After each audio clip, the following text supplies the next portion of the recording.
வானொலியில் நீங்கள் கேட்டு மகிழ்ந்த தென்கட்சி கோ சுவாமிநாதன் அவர்களின் இந்த ஒரு தகவல் கதைகளை கேட்கலாம். ஒரு அரசனும் அமைச்சரும் ஒரு நாள் ரொம்ப சாவகாசமாக பேசிக்கிட்டு இருந்தாங்களாம். அரசன் அமைச்சரை பார்த்து ஒரு கேள்வி கேட்டிருக்கார். ஏங்க அமைச்சரே, ஆசை இல்லாத ஒரு மனுஷனால் இருக்க முடியுமா அப்படின்னு. ஏன் முடியாது, துறவி அப்படிங்கிறவங்கெல்லாம் அப்படிப்பட்டவங்க தானே அப்படின்னாராம் அமைச்சர். அவங்கெல்லாம் உண்மையிலேயே ஆசையை விட்டவங்க தானா அப்படின்னு கேட்டாராம் ராஜா. அப்படி தான் இருக்கணும் அப்படின்னாராம் அமைச்சர். அப்படின்னா ஆசையே இல்லாத ஒரு உண்மையான துறவியை நான் பார்க்கணுமேன்னார். அது என்ன பிரமாதம், அதுக்கு நான் ஏற்பாடு பண்ணுறேன் அப்படின்னு விட்டார் இவர். சொல்லிவிட்டு உடனே புறப்பட்டு போனார். அங்கே தேடினார். அப்புறம் தான் அவருக்கு புரிஞ்சுது உண்மை துறவியை கண்டுபிடிக்கிறது எவ்வளவு கஷ்டமான காரியம்னு. இருந்தாலும் ராஜா கிட்ட சொல்லியாச்சே, உண்மை துறவியை காட்டுறேன்னு. இப்போ என்ன பண்ணுறது? ராஜா கிட்ட சொன்னபடி நடக்கலைன்னா அவருக்கு கோபம் வந்துடும். அமைச்சர் ஒரு யோசனை பண்ணார். அவருக்கு ஒரு வழி தெரிஞ்சுது. அதுதான் சரின்னு முடிவு பண்ணார். அதாவது அந்த ஊரில் அவருக்கு தெரிஞ்ச நாடக நடிகர் ஒருத்தர் இருக்கிறார், நல்லா நடிப்பார். அவரை போய் பார்த்தார். இதை பாருப்பா, எனக்காக நீ ஒரு காரியம் செய்யணும்னார். என்னன்னு கேட்டார் அவர். நீ ஒரு துறவி மாதிரி கொஞ்சம் நேரத்துக்கு நடிக்கணும். ராஜா உன்னை பார்த்துட்டு போகிற வரைக்கும் நடி, அது போதும். அதுக்காக உனக்கு 10,000 ரூபா தரேன் அப்படின்னார். அவர் எந்த காலத்தில் இவ்வளவு பணத்தை மொத்தமாக பார்த்துருக்கார். அதனால் உடனே சரின்னு ஒத்துக்கிட்டார். அமைச்சர் அரண்மனைக்கு திரும்பி வந்தார். என்ன அமைச்சரே, இன்னுமா ஒரு உண்மையான துறவி கிடைக்கலன்னார். உண்மையான துறவி ஒருத்தரை இப்போ தான் கொஞ்ச நேரத்துக்கு முன்னாடி பார்த்து பேசிவிட்டு வர்றேன். அவர் நம்ம ஊருக்கு வெளியில் குளத்தங்கரையில் உள்ள ஒரு ஆலமரத்துக்கு அடியில் உட்காந்துருக்கிறார் அப்படின்னார் இவர். அப்படின்னா உடனே புறப்படுங்க அப்படின்னார் ராஜா. பரிவாரங்களோடு புறப்பட்டார்.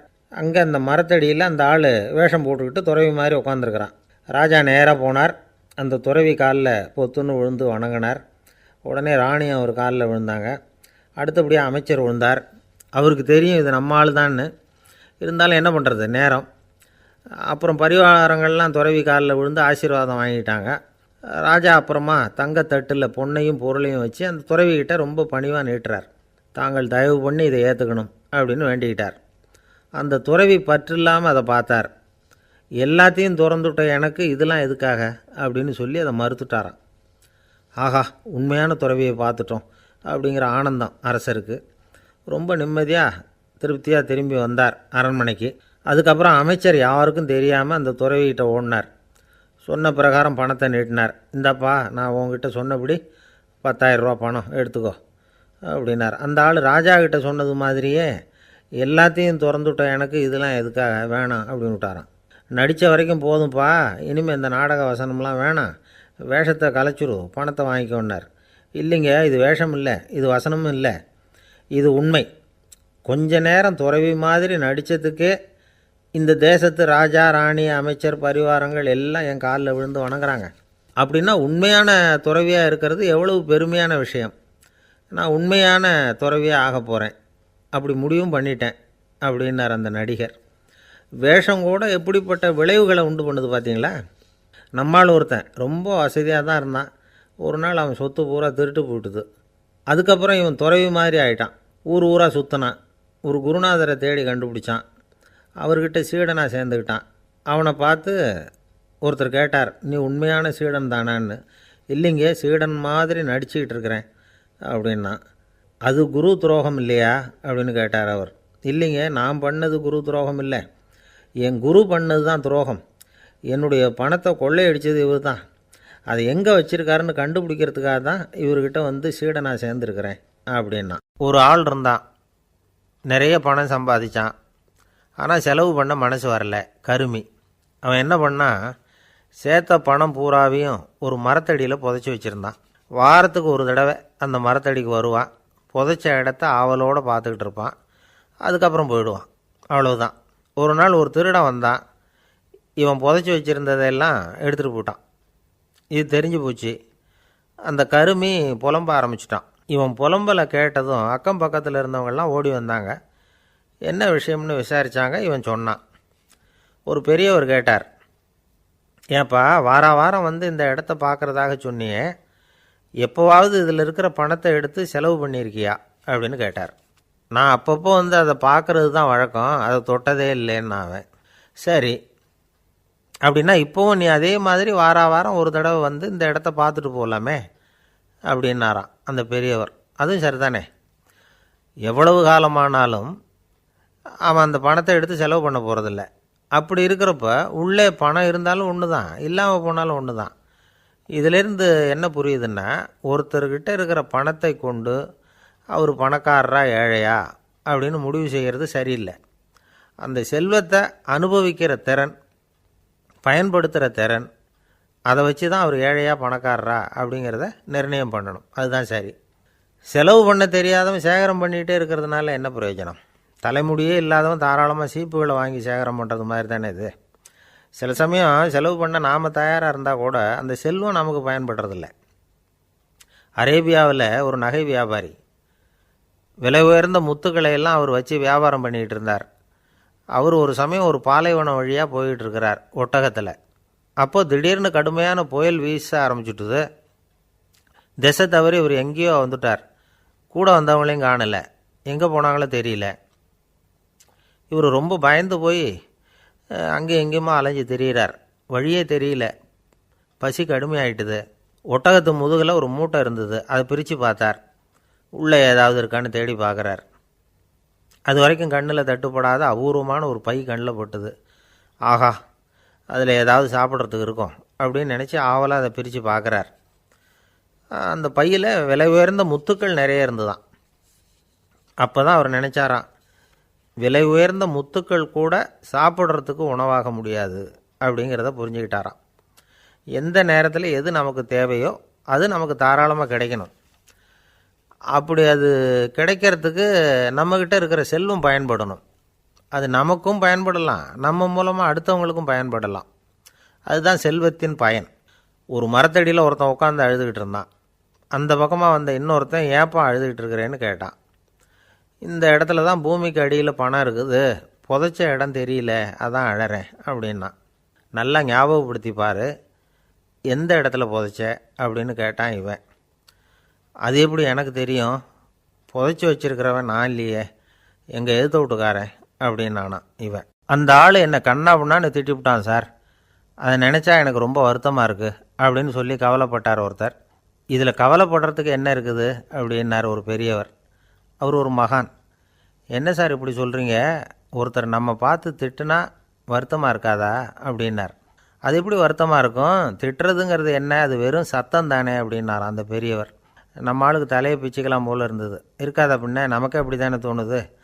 அந்த பெரியவர் சொல்கிறது ரொம்ப பெரிய விஷயம். அதை நாம் புரிஞ்சிக்க முயற்சி பண்ணலாம்னா நடைமுறை வாழ்க்கைக்கு அது ஒத்து வர்றது மாதிரி தெரிய மாட்டேங்குது. இருந்தாலும் அந்த பெரியவர் அதுக்கு என்ன தான் விளக்கம் கொடுக்குறாருன்னு பார்ப்போமே. ஒரு ரயில் போயிட்டுருக்கு, அதில் ஒரு சாது போயிட்டுருக்கார்.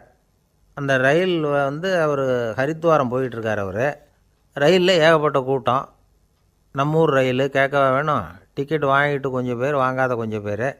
அது என்னத்துக்கு அனாவசியமாக டிக்கெட் அப்படிங்கிற நினப்பில் பாதி பேர். இந்த கூட்டத்துக்கு மத்தியில் அந்த சாதுவும் போயிட்டுருக்கிறார். உட்கார்றதுக்காக இருந்த இடத்துல ஒரு ஆள் படுத்துருக்கிறான், கொஞ்சம் முரட்டு ஆசாமி. அவன் கால் பக்கத்தில் கொஞ்சோண்டு இடம் பாக்கி இருந்தது. அந்த இடத்துல இந்த சாது உட்காந்துருந்தார். மெதுவாக உட்காந்துக்கிட்டார் போய். ஆனால் அந்த ஆள் ராத்திரி பூரா இவரை காலால் உதச்சிக்கிட்டே இருக்கிறான். அது இவருக்கு ரொம்ப அவமானமாக பட்டுது. அதனால் துக்கம் ஏற்பட்டுது. இருந்தாலும் அதை ஒரு மாதிரியாக சகிச்சுக்கிட்டே இவர் வந்து சேர்ந்தார். பொழுது விடிஞ்சுது. அந்த சாது ஹரித்வார் வந்து சேர்ந்தார். அங்கே ஒரு பெரிய ஞானியை சந்தித்தார். ராத்திரி ரயிலில் அந்த ஆள் உதைச்சதையும் அதனால் தனக்கு ஏற்பட்ட துக்கத்தையும் இந்த சாது அந்த ஞானிகிட்ட சொன்னார். சொல்லிவிட்டு, ஏன் சுவாமி, எனக்கு துக்கம் ஏற்பட்டதே அது தப்பா அப்படின்னு கேட்டார். தவறு தான்னார் அந்த ஞானி. உனக்கு இன்னமும் தேக அபிமானம் போகலைங்கிறது தான் அது காட்டுது. அஷ்டாவக்கிரர் என்ன சொல்கிறார் தெரியுமா, உண்மையான ஞானி யாராவது தன்னை வந்தனை செய்தால் அதற்காக சந்தோஷப்பட மாட்டார், யாராவது நிந்தனை செய்தால் அதற்காக வருத்தப்பட மாட்டார் அப்படின்னு சொல்கிறார். நிந்தனைங்கிறது ஒரு ஒலி தான்.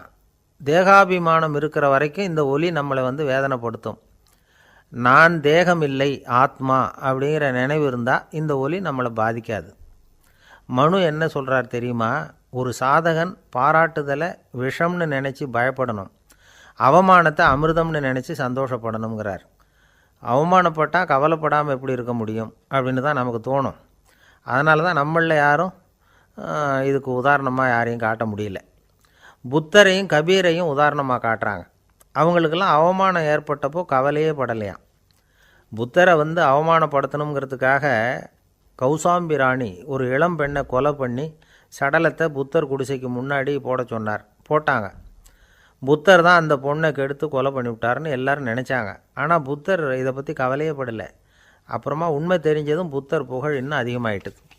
ஒரு பெரிய சபையில் ஒரு மோசமான பொண்ணு நுழைஞ்சி தனக்கும் கபீருக்கும் சம்பந்தம் உண்டுன்னு சொன்னான். கபீர் கவலைப்படலை. அவங்க மாதிரியெல்லாம் நாமளும் இருக்க கற்றுக்கணும். நிந்தனை, அபகீர்த்தி, அவமானம் எல்லாம் ஆண்டவன் கொடுக்குற பிரசாதம்னு நினைக்கணும் அப்படின்னு சொல்கிறார் அந்த ஞானி. இதை கேட்ட இந்த காலத்து ஆசாமி ஒருத்தர், நான் கூட அப்படி தான் சார், யாராவது அவமானப்படுத்தினா கவலைப்பட மாட்டேன். நேற்று கூட ஒருத்தர் என்ன பலார்னு அரைஞ்சுட்டார், நான் கொஞ்சம் கூட கவலைப்படலை, பேசாமல் வந்துட்டேன்னார். ஏன் அப்படி வந்துட்டீங்க அப்படின்னு. அவர் அரைஞ்சதுலேயும் ஒரு அர்த்தம் இருந்தது, அதனால தான் அப்படி வந்துட்டேன்னார். ஏன் அரைஞ்சாருன்னு கேட்டேன். 10 வருஷத்துக்கு முன்னாடி 15 ரூபா அவர்கிட்ட கடன் வாங்கினேன், அதை கேட்டு கேட்டு பார்த்துட்டு கடைசியாக தான் அரைஞ்சார் அப்படின்னார். ஆண்டவனுடைய பிரசாதம் இவருக்கு அடிக்கடி கிடைக்கும் போல இருக்குது. ஒரு பல்கலைக்கழகம், அங்கே ஒரு இலக்கிய பேராசிரியர், அவர் பாடம் நடத்திக்கிட்டு இருந்தார். ராபர்ட் ப்ரௌனிங் எழுதிய கவிதைகளை பற்றி சொல்லிகிட்டு இருக்கிறார். மாணவர்களும் ரொம்ப அக்கறையாக அதை கேட்டுக்கிட்டு இருக்கிறாங்க. ஒரு குறிப்பிட்ட கவிதையை பற்றி சொல்லும் பொழுது அந்த பேராசிரியருக்கே ஒரு சந்தேகம். அதாவது அந்த கவிதையின் சரியான அர்த்தம் என்னங்கிறதுல சந்தேகம். பேராசிரியர் யோசனை பண்ணார். அந்த கவிதையை முழுசாக புரிஞ்சிக்க முடியல. அதனால் மாணவர்களை பார்த்து சொன்னார், மாணவர்களே, ஒரு நாள் பொறுத்துங்க, இந்த கவிதையை எழுதின கவிஞர் எங்கள் வீட்டுக்கு பக்கத்தில் தான் இருக்கிறார். இன்றைக்கி சாயந்தரம் நான் அவரை நேர்லேயே போய் பார்க்குறேன். பார்த்து இதுக்கு என்னங்க அர்த்தம்னு கேட்டுக்கிட்டு வந்துவிடுறேன். அதுக்கப்புறம் உங்ககிட்ட சொல்கிறேன் அப்படின்னாராம். அன்றைக்கி சாயந்தரமே அந்த பேராசிரியர் கவிஞரை தேடிக்கிட்டு போயிட்டார். கவிஞர் அவங்க வீட்டில் அவர் பாட்டு உட்காந்துருந்தாராம். இவர் போய் அவர் முன்னாடி உட்காந்தார். அப்புறம் கேட்டார், ஐயா, அந்த கவிதையின் முழு பொருள் என்னன்னு தெரிஞ்சுட்டு போகிறதுக்காக வந்திருக்கிறேன் அப்படின்னாராம். எந்த கவிதை அப்படின்னாராம் அவர். இவர் அந்த கவிதையை சொல்லியிருக்கார். கவிஞர் கொஞ்சம் யோசனை பண்ணிவிட்டு அப்புறம் சொன்னாராம், பேராசிரியரே, நீங்கள் கொஞ்சம் தாமதமாக வந்துட்டீங்கன்னாராம். இவருக்கு ஒன்றும் புரியல. நீங்கள் என்ன சொல்கிறீங்க, நான் தாமதமாக வந்துட்டேன்னா? நீங்கள் தான் உயிரோடு இருக்கிறீங்களே, அப்படி இருக்கும்பொழுது நான் தாமதமாக வந்துவிட்டேன்னா அது எப்படி அப்படின்னு இவர் குழம்பியிருக்கிறார். இப்போ கவிஞர் சொன்னாராம், ஐயா, நான் உயிரோடு இருக்கிறேன்னா இல்லையாங்கிறது முக்கியம் இல்லை. நான் அந்த கவிதை வரிகளை எழுதினப்போ 2 பேருக்கு அதோட அர்த்தம் தெரிஞ்சிருந்தது. இப்போ ஒரே ஒருத்தருக்கு தான் அதோட அர்த்தம் தெரியும் அப்படின்னாராம். பேராசிரியர் யோசனை பண்ணியிருக்கார். அப்படின்னா அந்த ஒருத்தர் கவிஞர் ராபர்ட் ப்ரௌனிங்கை தவிர வேறு யாராக இருக்க முடியும்? இவர் தான் அப்படிங்கிறத அவர் மனசில் நினச்சிக்கிட்டார். அதனால் சொன்னார், ஐயா, நான் தாமதமாக வரல, அந்த கவிதையின் பொருள் என்ன அது சொல்லுங்கன்னார். பேராசிரியரே, நான் சொல்கிறது உங்களுக்கு புரியலைன்னு நினைக்கிறேன். நான் இந்த வரிகள் எழுதினப்போ 2 பேருக்கு அதோட அர்த்தம் தெரிஞ்சிருந்தது. அந்த 2 பேர் யாருன்னா, ஒருத்தர் ராபர்ட் ப்ரௌனிங், அதாவது நான், இன்னொருத்தர் கடவுள். இப்போ அது கடவுளுக்கு மட்டும்தான் தெரியும். நானே இதை பற்றி பல தடவை யோசனை பண்ணி பார்த்தேன். இது ரொம்ப அழகானது, ஆனாலும் ரொம்ப வழுக்கலானது. அதை பிடிச்சிட்டோம்னு நினச்சிக்கிட்டு இருக்கும் பொழுதே காற்று மாதிரி அது உங்ககிட்ட இருந்து ஓடி போயிடுது. எனக்கு ரொம்பவும் வருத்தமாக தான் இருக்குது. நிச்சயமாக நான் தான் இந்த வரிகளை எழுதியிருக்கிறேன். அதில் அர்த்தம் இருக்குங்கிறது எனக்கு தெரியும், அதை நான் உணர்கிறேன். ஆனால் நீங்கள் என்னை மன்னிக்கணும். எனக்கே கூட அதை என்னால் விளக்க முடியல. அப்படி இருக்கும் பொழுது உங்களுக்கு எப்படி அதை நான் விளக்க முடியும் அப்படின்னாராம் அந்த கவிஞர். அனுபவிக்கப்படக்கூடிய எல்லாமே விளக்கப்படக்கூடிய ஒன்றல்ல, விளக்கப்படும் எல்லாமே அனுபவிக்கப்படக்கூடிய ஒன்றல்ல அப்படிங்கிறது ஞானிகளுடைய கருத்து. அதுக்காக தான் அந்த சம்பவம். வாழ்க்கையில் நீங்கள் தொடர்ந்து ஆய்வு செய்து கொண்டே இருக்கக்கூடிய விளக்கங்களை ஒருபோதும் அடைய முடியாத பரிமாணங்கள் இருக்கிறதுனால தான் அது அலுப்பு தட்டாமல் இருக்குது. உங்களால் நிறைய அனுபவிக்க முடியும். இருந்தாலும் நீங்கள் அனுபவித்து அறிந்த விஷயங்கள் கூட வார்த்தைகளால் விளக்கப்பட முடிவதில்லை அப்படிங்கிறது பெரியோர் சிந்தனை. இதெல்லாம் ஒரு பக்கம் இருக்கட்டும். நமக்கு தெரிஞ்ச பேராசிரியர் ஒருத்தர் 1 மணி நேரம் ரொம்ப விவரமாக வகுப்பு எடுத்தார். கடைசியாக சொன்னார், மாணவர்களே, ரொம்பவும் எளிமையாக விளக்கமாக எல்லா விவரமும் சொல்லியிருக்கிறேன். அதனால் இதில் உங்களுக்கு சந்தேகம் வர்றதுக்கு வாய்ப்பே இல்லை. இருந்தாலும் கேட்க வேண்டிய கடமை கேட்குறேன். இது வரைக்கும் நடத்தினதில் யாருக்காவது ஏதாவது சந்தேகம் உண்டா அப்படின்னு கேட்டாராம்.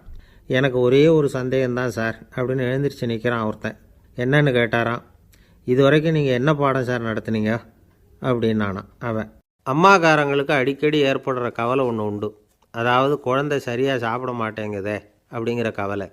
இவங்கெல்லாம் ஒரு விஷயத்தை நல்லா புரிஞ்சுக்கணும். குழந்தைகள்ங்கிறவங்க பெரியவங்க மாதிரி இல்லை. அவங்க கடிகாரத்தில் மணியை பார்த்துட்டு சாப்பிட்றதுக்கு உட்கார்ற ரகம் கிடையாது. பசிச்சா சாப்பிடுவாங்க, இல்லைன்னா விளையாடுவாங்க அல்லது தூங்குவாங்க.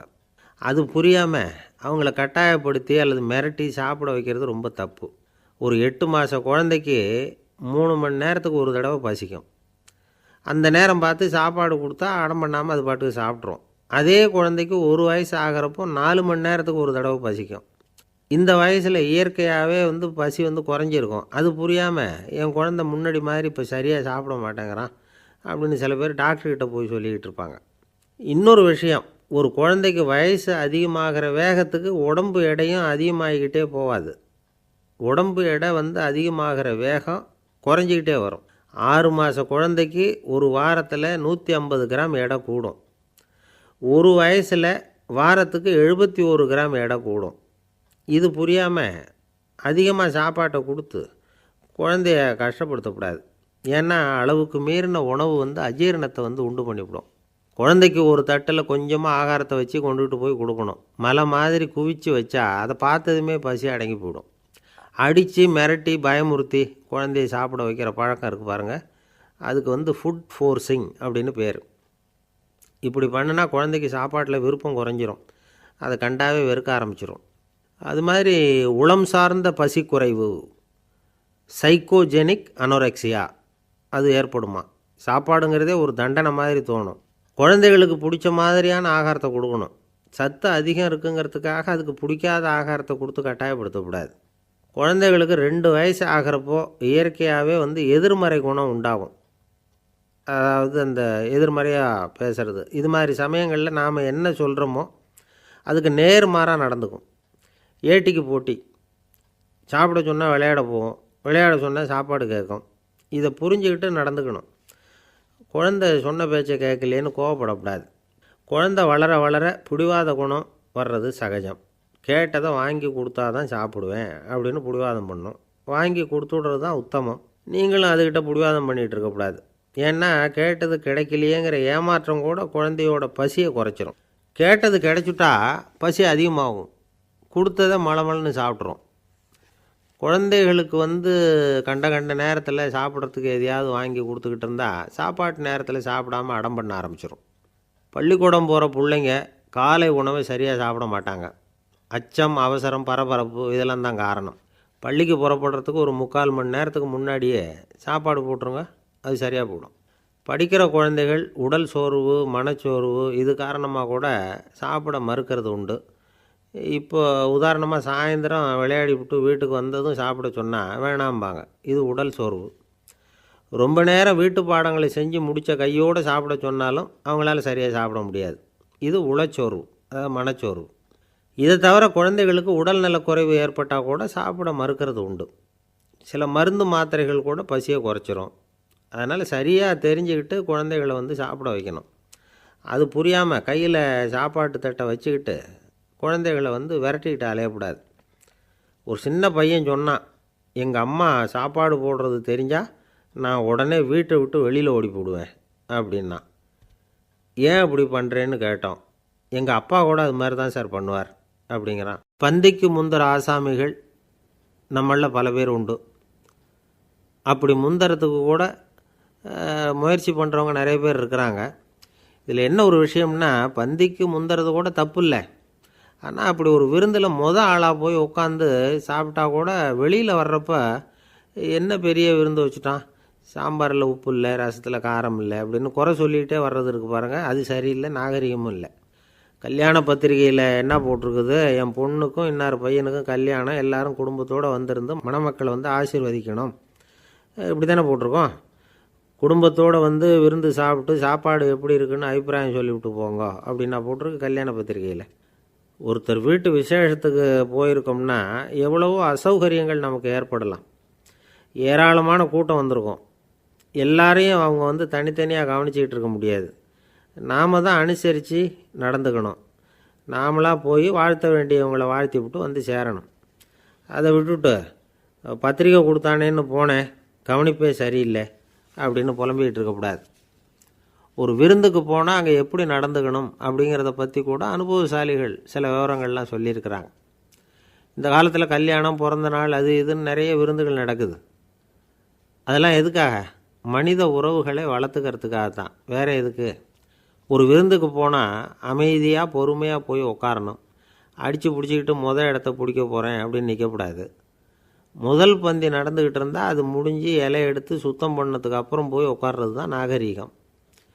இலை எடுக்கிறதுக்கு முன்னாடி அங்கே போய் உட்காந்தா நல்லா இருக்காது. நீங்கள் சாப்பிட்டுட்டு உட்காந்துருக்கீங்களா, சாப்பிட்றதுக்கு உட்காந்துருக்கீங்களா, பார்க்குறவங்களுக்கு சந்தேகம் வந்துடும். அதே மாதிரி இலையில் எல்லா ஐட்டமும் பரிமாறினதுக்கு அப்புறம் சாப்பிட ஆரம்பிக்கணும். ஒவ்வொரு ஐட்டமாக வைக்க வைக்க நாம் பாட்டுக்கு எடுத்து உள்ளே தள்ளிகிட்டே இருந்தோம்னா எதை வச்சோம் எதை வைக்கலன்னு பரிமாறினவரே குழம்பி போயிடுவார். ஏன்னா எப்போ பார்த்தாலும் இலை காலியாகவே இருக்கும்.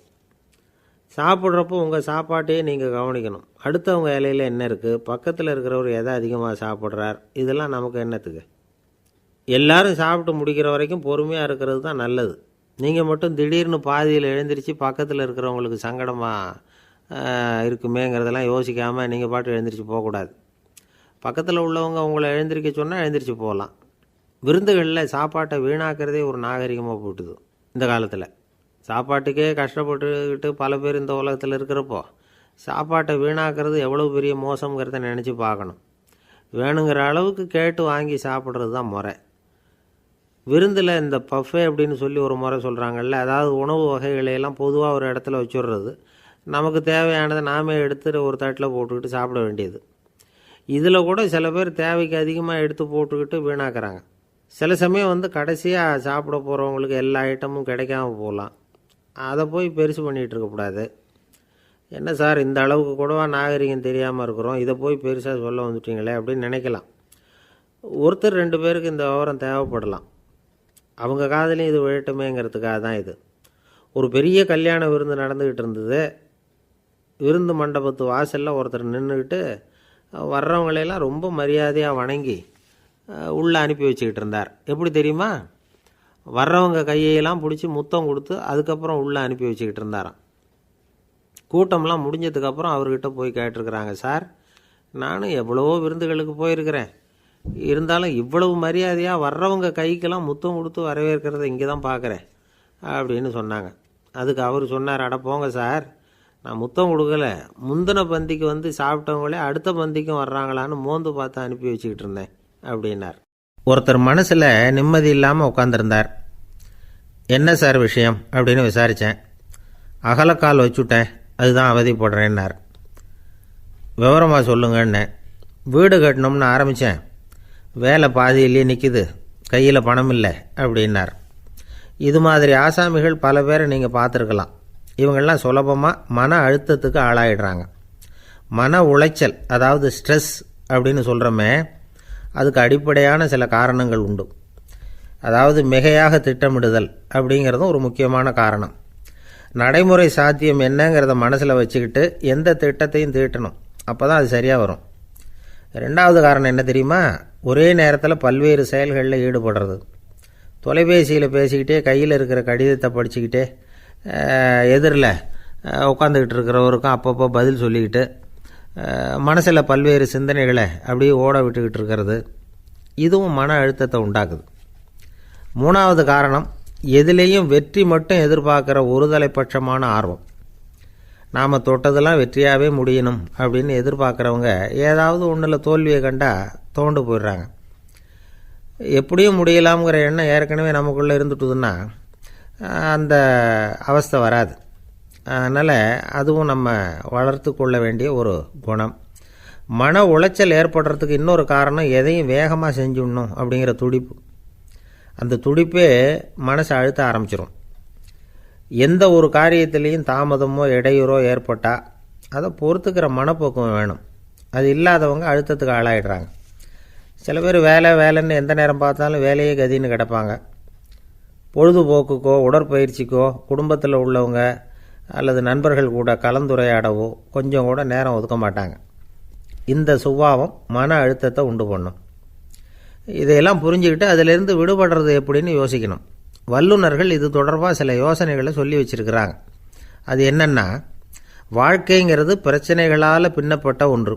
அது எப்போவுமே முடிவடையாத ஒரு தொடர்கதை அப்படிங்கிறத முதல்ல நாம் புரிஞ்சுக்கணும். ஒரே நேரத்தில் ஒரு காரியத்தில் மட்டுமே நாம் கவனம் செலுத்தணும். அடுத்தவங்க காரியத்தில் தலையிடக்கூடாது. எதையும் பேச ஆரம்பிக்கிறதுக்கு முன்னாடி நம்மை நாமே கேட்டுக்க வேண்டிய கேள்வி 2. 1, நான் சொல்ல போகிறது ரொம்ப முக்கியமானதா? 2வது, நான் சொல்கிறத அவங்க கேட்குறதுக்கு ஆசைப்படுறாங்களா? நான் பேசுகிறதுக்கு அது சரியான நேரம் தானா? இதை யோசித்து பார்த்ததுக்கப்புறம் எதையும் பேச ஆரம்பிக்கணும். முடிஞ்ச அளவுக்கு வளைந்து போகிற சுபாவத்தை வளர்த்துக்கணும். நம்ம நேரம் விலை மதிப்பு இல்லாதது, அதை வீணாக்கக்கூடாது. சிரிக்க தெரியலனாலும் பரவாயில்ல, முகத்தில் கொஞ்சம் புன்முறுவலாவது காட்டணும். இதெல்லாம் ரொம்ப முக்கியம். அடுத்தவங்க ஏதாவது செஞ்சால் உடனே நன்றி சொல்ல மறக்கக்கூடாது. தினமும் கொஞ்சம் நேரத்தை தனிமையில் செலவு பண்ணணும். மன உளைச்சலிருந்து விடுபடுறதுக்கு 3 முக்கிய வழிகள் சொல்கிறாங்க. அதை சுருக்கமாக ரெட் அப்படின்னு சொல்கிறாங்க. RED ஆங்கில எழுத்தில். அந்த முதல் எழுத்து R, அது என்னென்னா ரிலாக்ஸேஷன், அதாவது இடை ஓய்வு. 2வது E எக்ஸர்சைஸ், உடற்பயிற்சி. 3வது டயட், திட்டமிட்ட உணவு முறை. அதனால் தியானம், மூச்சு பயிற்சி இதெல்லாம் இந்த இடை ஓய்வுக்கு வழிகள். எந்த வேலையையும் தொடர்ந்து செய்யக்கூடாது. எல்லார்கிட்டையும் கலகலப்பாக பழகணும். மாதத்துக்கு ஒரு நாளாவது குடும்பத்தோடு வெளியில் போயிட்டு வரணும். சுலபமான உடற்பயிற்சிகளை செய்யலாம். உடற்பயிற்சிங்கிறது நமக்காக நாம் செய்கிற ஒரு நீண்டகால முதலீடு அப்படின்னு சொல்லுவாங்க. அதாவது லாங் டேர்ம் இன்வெஸ்ட்மெண்ட்டாக. அளவோடு சாப்பிட்ணும், மெதுவாக சாப்பிட்ணும். இதெல்லாம் கொஞ்சம் மனசில் வச்சுக்கிட்டு நடந்துக்கிட்டால் மகிழ்ச்சியாக வாழலாம். சில பேர் சாப்பாட்டு விஷயத்தில் ரொம்ப அக்கறை எடுத்துக்கிறது உண்டு. ஒரு குண்டு ஆசாமி சாப்பிட உக்காந்தார். முதல்ல ஒரு மாத்திரை சாப்பிட்டார். எதுக்குன்னு கேட்டோம். பசி எடுக்கிறதுக்குன்னார். சாப்பிட்டு முடித்தார். பிறகு மறுபடியும் ஒரு மாத்திரை சாப்பிட்டார். இது எதுக்குன்னு கேட்டோம். சாப்பிட்டது ஜீரணமாகறதுக்கு அப்படின்னார். ஒரு ஆஃபீஸில் வேலை பார்க்குற ஒருத்தர் ஏதோ தப்பு பண்ணிவிட்டார். உடனே மேல் அதிகாரி அவரை கூப்பிட்டு அனுப்புனார். நீ செஞ்சது தப்புன்னார் கோபமாக. இது ஒரு ரகம்.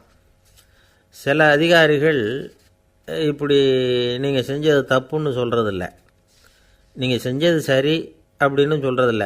எப்படி சொல்லுவாங்கன்னா, நீங்கள் செஞ்சது சரியில்லைன்னு நான் நினைக்கிறேன் அப்படின்னு சொல்லுவாங்களாம். அதாவது சில பேர் நீங்கள் செஞ்சது தப்புங்கிறாங்க, அதையே மாற்றி சொல்கிறாரு இவர், நீங்கள் செஞ்சது சரியில்லைன்னு நினைக்கிறேன். இது ரெண்டும் அர்த்தம் ஒன்று தான், இருந்தாலும் வார்த்தைகள் வித்தியாசம். நிர்வாக திறமை இல்லாத ஒரு அதிகாரி யூ ஆர் ராங் அப்படின்னு சொல்லுவாராம். நிர்வாக திறமை உள்ள அதிகாரியாக இருந்தால் அதையே கொஞ்சம் மாற்றி I think you are not correct அப்படிம்பாரான். இதுதான் வித்தியாசம். இருந்தாலும் வார்த்தைகளை உபயோகப்படுத்துகிற விதத்தை வச்சு தான் வேலை நல்லா நடக்கிறதும் நடக்காததும் இருக்குது. விவரம் தெரிஞ்சவங்க என்ன சொல்கிறாங்க தெரியுமா? Be a leader not a boss அப்படிங்கிறாங்க. ஒரு லீடராக பாஸாக இருக்காதே அப்படிங்கிறாங்க. சரி, அப்படின்னா லீடருக்கும் பாஸுக்கும் வித்தியாசம் உண்டா அப்படின்னு கேட்டால் இருக்குன்னு சொல்கிறாங்க. லீடருங்கிறவர் வேறு, பாஸுங்கிறவர் வேறு. ஒரு லீடர் எப்படி நடந்துக்குவார், ஒரு பாஸ் எப்படி நடந்துக்குவார், இதை முதல்ல நாம் தெரிஞ்சுக்கணும். அவங்க எப்படி நடந்துக்குவாங்க அப்படிங்கிறதுக்கு சில விவரங்கள் இருக்குது. அதை கேட்டோம்னா நாம் புரிஞ்சுக்கலாம் அதை. அதாவது பாஸுங்கிறவர் விரட்டிக்கிட்டே இருப்பார், லீடருங்கிறவர் ஊக்கப்படுத்திக்கிட்டே இருப்பார். நாளைக்கு சாயந்தரத்துக்குள்ளே அந்த வேலையை செஞ்சு முடிக்கலைன்னா தொலைச்சி விடுவோம் தொலைச்சி அப்படிம்பார் அவர். இவர் எப்படி சொல்லுவார்னா, இது வரைக்கும் நீங்கள் செஞ்சுருக்கிற வேலை ரொம்ப அற்புதம் அப்படிம்பார். பாஸுங்கிறவர் அதிகாரத்தை நம்பி செயல்படுறவர், லீடருங்கிறவர் நல்லெண்ணத்தை நம்பி செயல்படுறவர். நம்மக்கிட்ட அதிகாரம் இருக்குது, பவர் இருக்குது, அதனால் காரியத்தை சாதிச்சுடலாம் அப்படின்னு நினைக்கிறவர் அவர். மற்றவங்கக்கிட்ட ஒரு நல்ல அபிப்பிராயத்தை சம்பாதிச்சுக்கிட்டு அது மூலமாக காரியங்களை சாதிக்கிறவர் இவர். பாஸுங்கிறவர் பயத்தை உண்டு பண்ணுவார், லீடருங்கிறவர் அன்பை பரவ செய்வார். அதை செய்யலைன்னா ஆடிட்டில் தகராறாயிடும், இது செய்யலைன்னா இன்க்ரிமெண்ட்டு கட் ஆகிடும், இப்படி ஏதாவது சொல்லி பயமுறுத்திக்கிட்டே இருப்பார் அவர். இவர் அப்படி இல்லை. உடம்பு இப்படி இருக்குது, வீட்டில் எல்லோரும் சௌக்கியமாக இருக்கிறாங்களா, ஆஃபீஸில் எல்லாம் வசதியாக இருக்குதா, நான் ஏதாவது உதவி செய்யணுமா அப்படின்னு அன்புக்கு முக்கியத்துவம் கொடுப்பார். பாஸுங்கிறவர் எதுக்கெடுத்தாலும் நான் சொல்லிகிட்டு இருப்பார், லீடருங்கிறவர் நாமன்னு சொல்லிகிட்டு இருப்பார். பாஸுங்கிறவர் தப்புக்கு காரணம் யாருன்னு பார்ப்பார், லீடருங்கிறவர் தப்பு என்னன்னு பார்ப்பார். இதுதான் ரெண்டு பேருக்கு வித்தியாசம். The boss shows who is wrong, the leader shows what is wrong அப்படின்னு சொல்லுவாங்க. இந்த காரியம் எப்படி செய்யப்பட்டிருக்கு அப்படின்னு தெரிஞ்சுக்கிறவர் பாஸ். இந்த காரியத்தை எப்படி செய்யணும்னு செஞ்சு காட்டுறவர் லீடர். பாஸுங்கிறவர் பணியாளர்களை திட்டுவார், லீடர் மரியாதைக்குரியவராக நடத்துவார், அதுக்குரியவராக அவர் நடந்துக்குவார். செய்கிற வேலையை ஒரு சுமையாக நினைக்க வைக்கிறவர் பாஸ், செய்கிற வேலையை ஒரு சந்தோஷமாக ஆக்கிறவர் லீடர். ஒரு முதலாளியாக இருக்கிறவர் அல்லது ஒரு நிர்வாகியாக இருக்கிறவர் இது மாதிரியான நுணுக்கங்களையெல்லாம் தெரிஞ்சு வச்சுக்கிறது நல்லது. ஒரு பாஸ் இருக்கார், அவர் ஒரு நாள் ரொம்ப பெருமையாக தன்னோட ஆஃபீஸை பற்றி பேசிக்கிட்டு இருந்தார். எனக்கு கீழே 200 பேர் வேலை செய்கிறாங்க சார், நான் ஒரு கோடு கிழிச்சா அவங்க அதை தாண்டாத அளவுக்கு நான் நடந்துக்கிறேன் சார் அப்படின்னார் அவர். அது எப்படி முடியுது உங்களால் அப்படின்னு கேட்டோம். நான் கோடே கிழிக்கிறதில்ல சார் அப்படின்னார். என்ன சார் உங்கள் பையன் என்ன செஞ்சுக்கிட்டு இருக்கிறான் இப்போது அப்படின்னு கேட்டார் ஒருத்தர். அடிக்கடி கண்ணாடி முன்னாடி நின்று அழகு பார்த்துக்கிட்டு இருக்கிறான் சார் அப்படின்னார் அப்பா. இளம் பருவம் இப்படி தான் இருக்கும், அதையெல்லாம் சாதாரணமாக நினச்சிடாதீங்க அப்படின்னார் அவர்.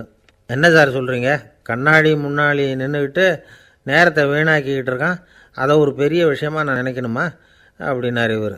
இளம் பருவத்தில் இளைஞர்களுக்கும் சின்ன பொண்ணுங்களுக்கும் அடிக்கடி கண்ணாடியில் பார்க்கணும்னு தோணும். அது வெறுமனே அழகு பார்க்குறது மட்டும் இல்லை, அவங்க தங்களையே தேடி கண்டுபிடிக்கிற ஒரு முயற்சி அது. இது ஒரு மனோதத்துவ விளைவு. இது வரைக்கும் சின்ன பிள்ளையாக இருந்துட்டோம், இனிமேல் நாமளும் மற்றவங்க மாதிரி மனிதர்கள் தான் அப்படிங்கிற உணர்வு அவங்களுக்கு வருது.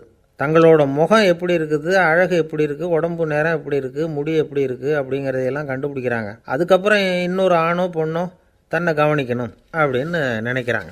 இதெல்லாம் மனோதத்துவ உண்மைகள், இதெல்லாம் இயற்கை. இதை பார்த்துட்டு பெற்றவங்க பிள்ளைங்க கெட்டு போட்டாங்க அப்படின்னு நினைக்கக்கூடாது, அவங்கள திட்டிக்கிட்டே இருக்கக்கூடாது. இன்றைக்கி பல குடும்பங்களில் இதுதான் நடந்துக்கிட்டு இருக்குது.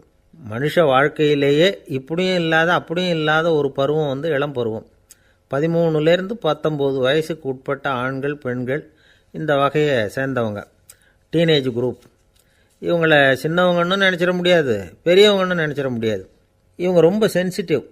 சமூகம் நினச்சா இவங்களை நல்லவங்களாகவும் ஆக்கலாம், கெட்டவங்களாகவும் ஆக்கலாம். கொஞ்சம் அக்கறை எடுத்துக்கிட்டால் பெரிய பெரிய மேதைகளையும் விஞ்ஞானிகளையும் உருவாக்கலாம். ஆனால் நடக்கிறது என்ன தெரியுமா, அநேகமாக இவங்களை யாருமே சரியாக புரிஞ்சுக்கிறது இல்லை, இவங்களை சரியாக நடத்துறதும் இல்லை. இது வரைக்கும் நாம் சொல்கிறத கேட்டுக்கிட்டு இருந்தான், இப்போல்லாம் அவன் இஷ்டத்துக்கு நடக்க ஆரம்பிச்சுட்டான் அப்படின்னு வருத்தப்படுற பெற்றோர்கள் அதிகம். இது வருத்தப்படுற விஷயம் இல்லை, சந்தோஷப்பட வேண்டிய விஷயம். உங்கள் புள்ள சொந்தமாக யோசிக்க ஆரம்பிக்கிறதும் நடந்துக்க ஆரம்பிக்கிறதும் ஒரு தப்பான விஷயமா? அவன் கடைசி வரைக்கும் உங்கள் பேச்சையே கேட்டுக்கிட்டு இருக்கணுங்கிறது என்ன நியாயம்? இன்றைக்கி இளைஞர்களை பெரியவங்க தப்பாக புரிஞ்சுக்கிட்டு தவறாக நடத்துறதுனால தான் அவங்களுக்கு வெறுப்பு, எரிச்சல், மனக்கசப்பு எல்லாம் உண்டாகுது. பெற்றவங்க சரியாக மதிக்கிறது இல்லை அப்படிங்கிற ஒரே காரணத்தினாலேயே வீணாக போகிற பிள்ளைங்க இன்றைக்கி அதிகம். சரி, பெற்றவங்களுக்கு இன்றைக்கி என்ன தான் புத்தி சொல்ல வர்றீங்க அப்படின்னு கேட்குறீங்களா?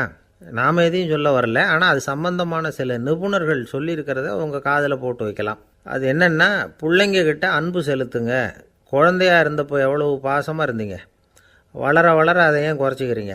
பெற்றவங்களின் அன்பான வார்த்தைகளுக்கு ஏங்குறவங்க தான் இன்றைய இளைஞர்கள். அவங்க எதை சொன்னாலும் அதை அக்கறையாக காது கொடுத்து கேளுங்க, அலட்சியப்படுத்தாதீங்க. அவங்க விரும்புகிறது உங்கள்கிட்டேருந்து ஒரு மதிப்பு, மரியாதை, அங்கீகாரம், இவ்வளவு தான். அவங்க அவங்களாவே முடிவுகள் எடுக்கட்டும், அதுக்கு நீங்கள் உதவியாக இருங்க, அது போதும். மற்றவங்க முன்னாடி, முக்கியமாக அவங்க நண்பர்கள் முன்னாடி அவங்கள பற்றி மட்டமாக பேசாதீங்க. அவங்கக்கிட்ட பொய் சொல்லக்கூடாது.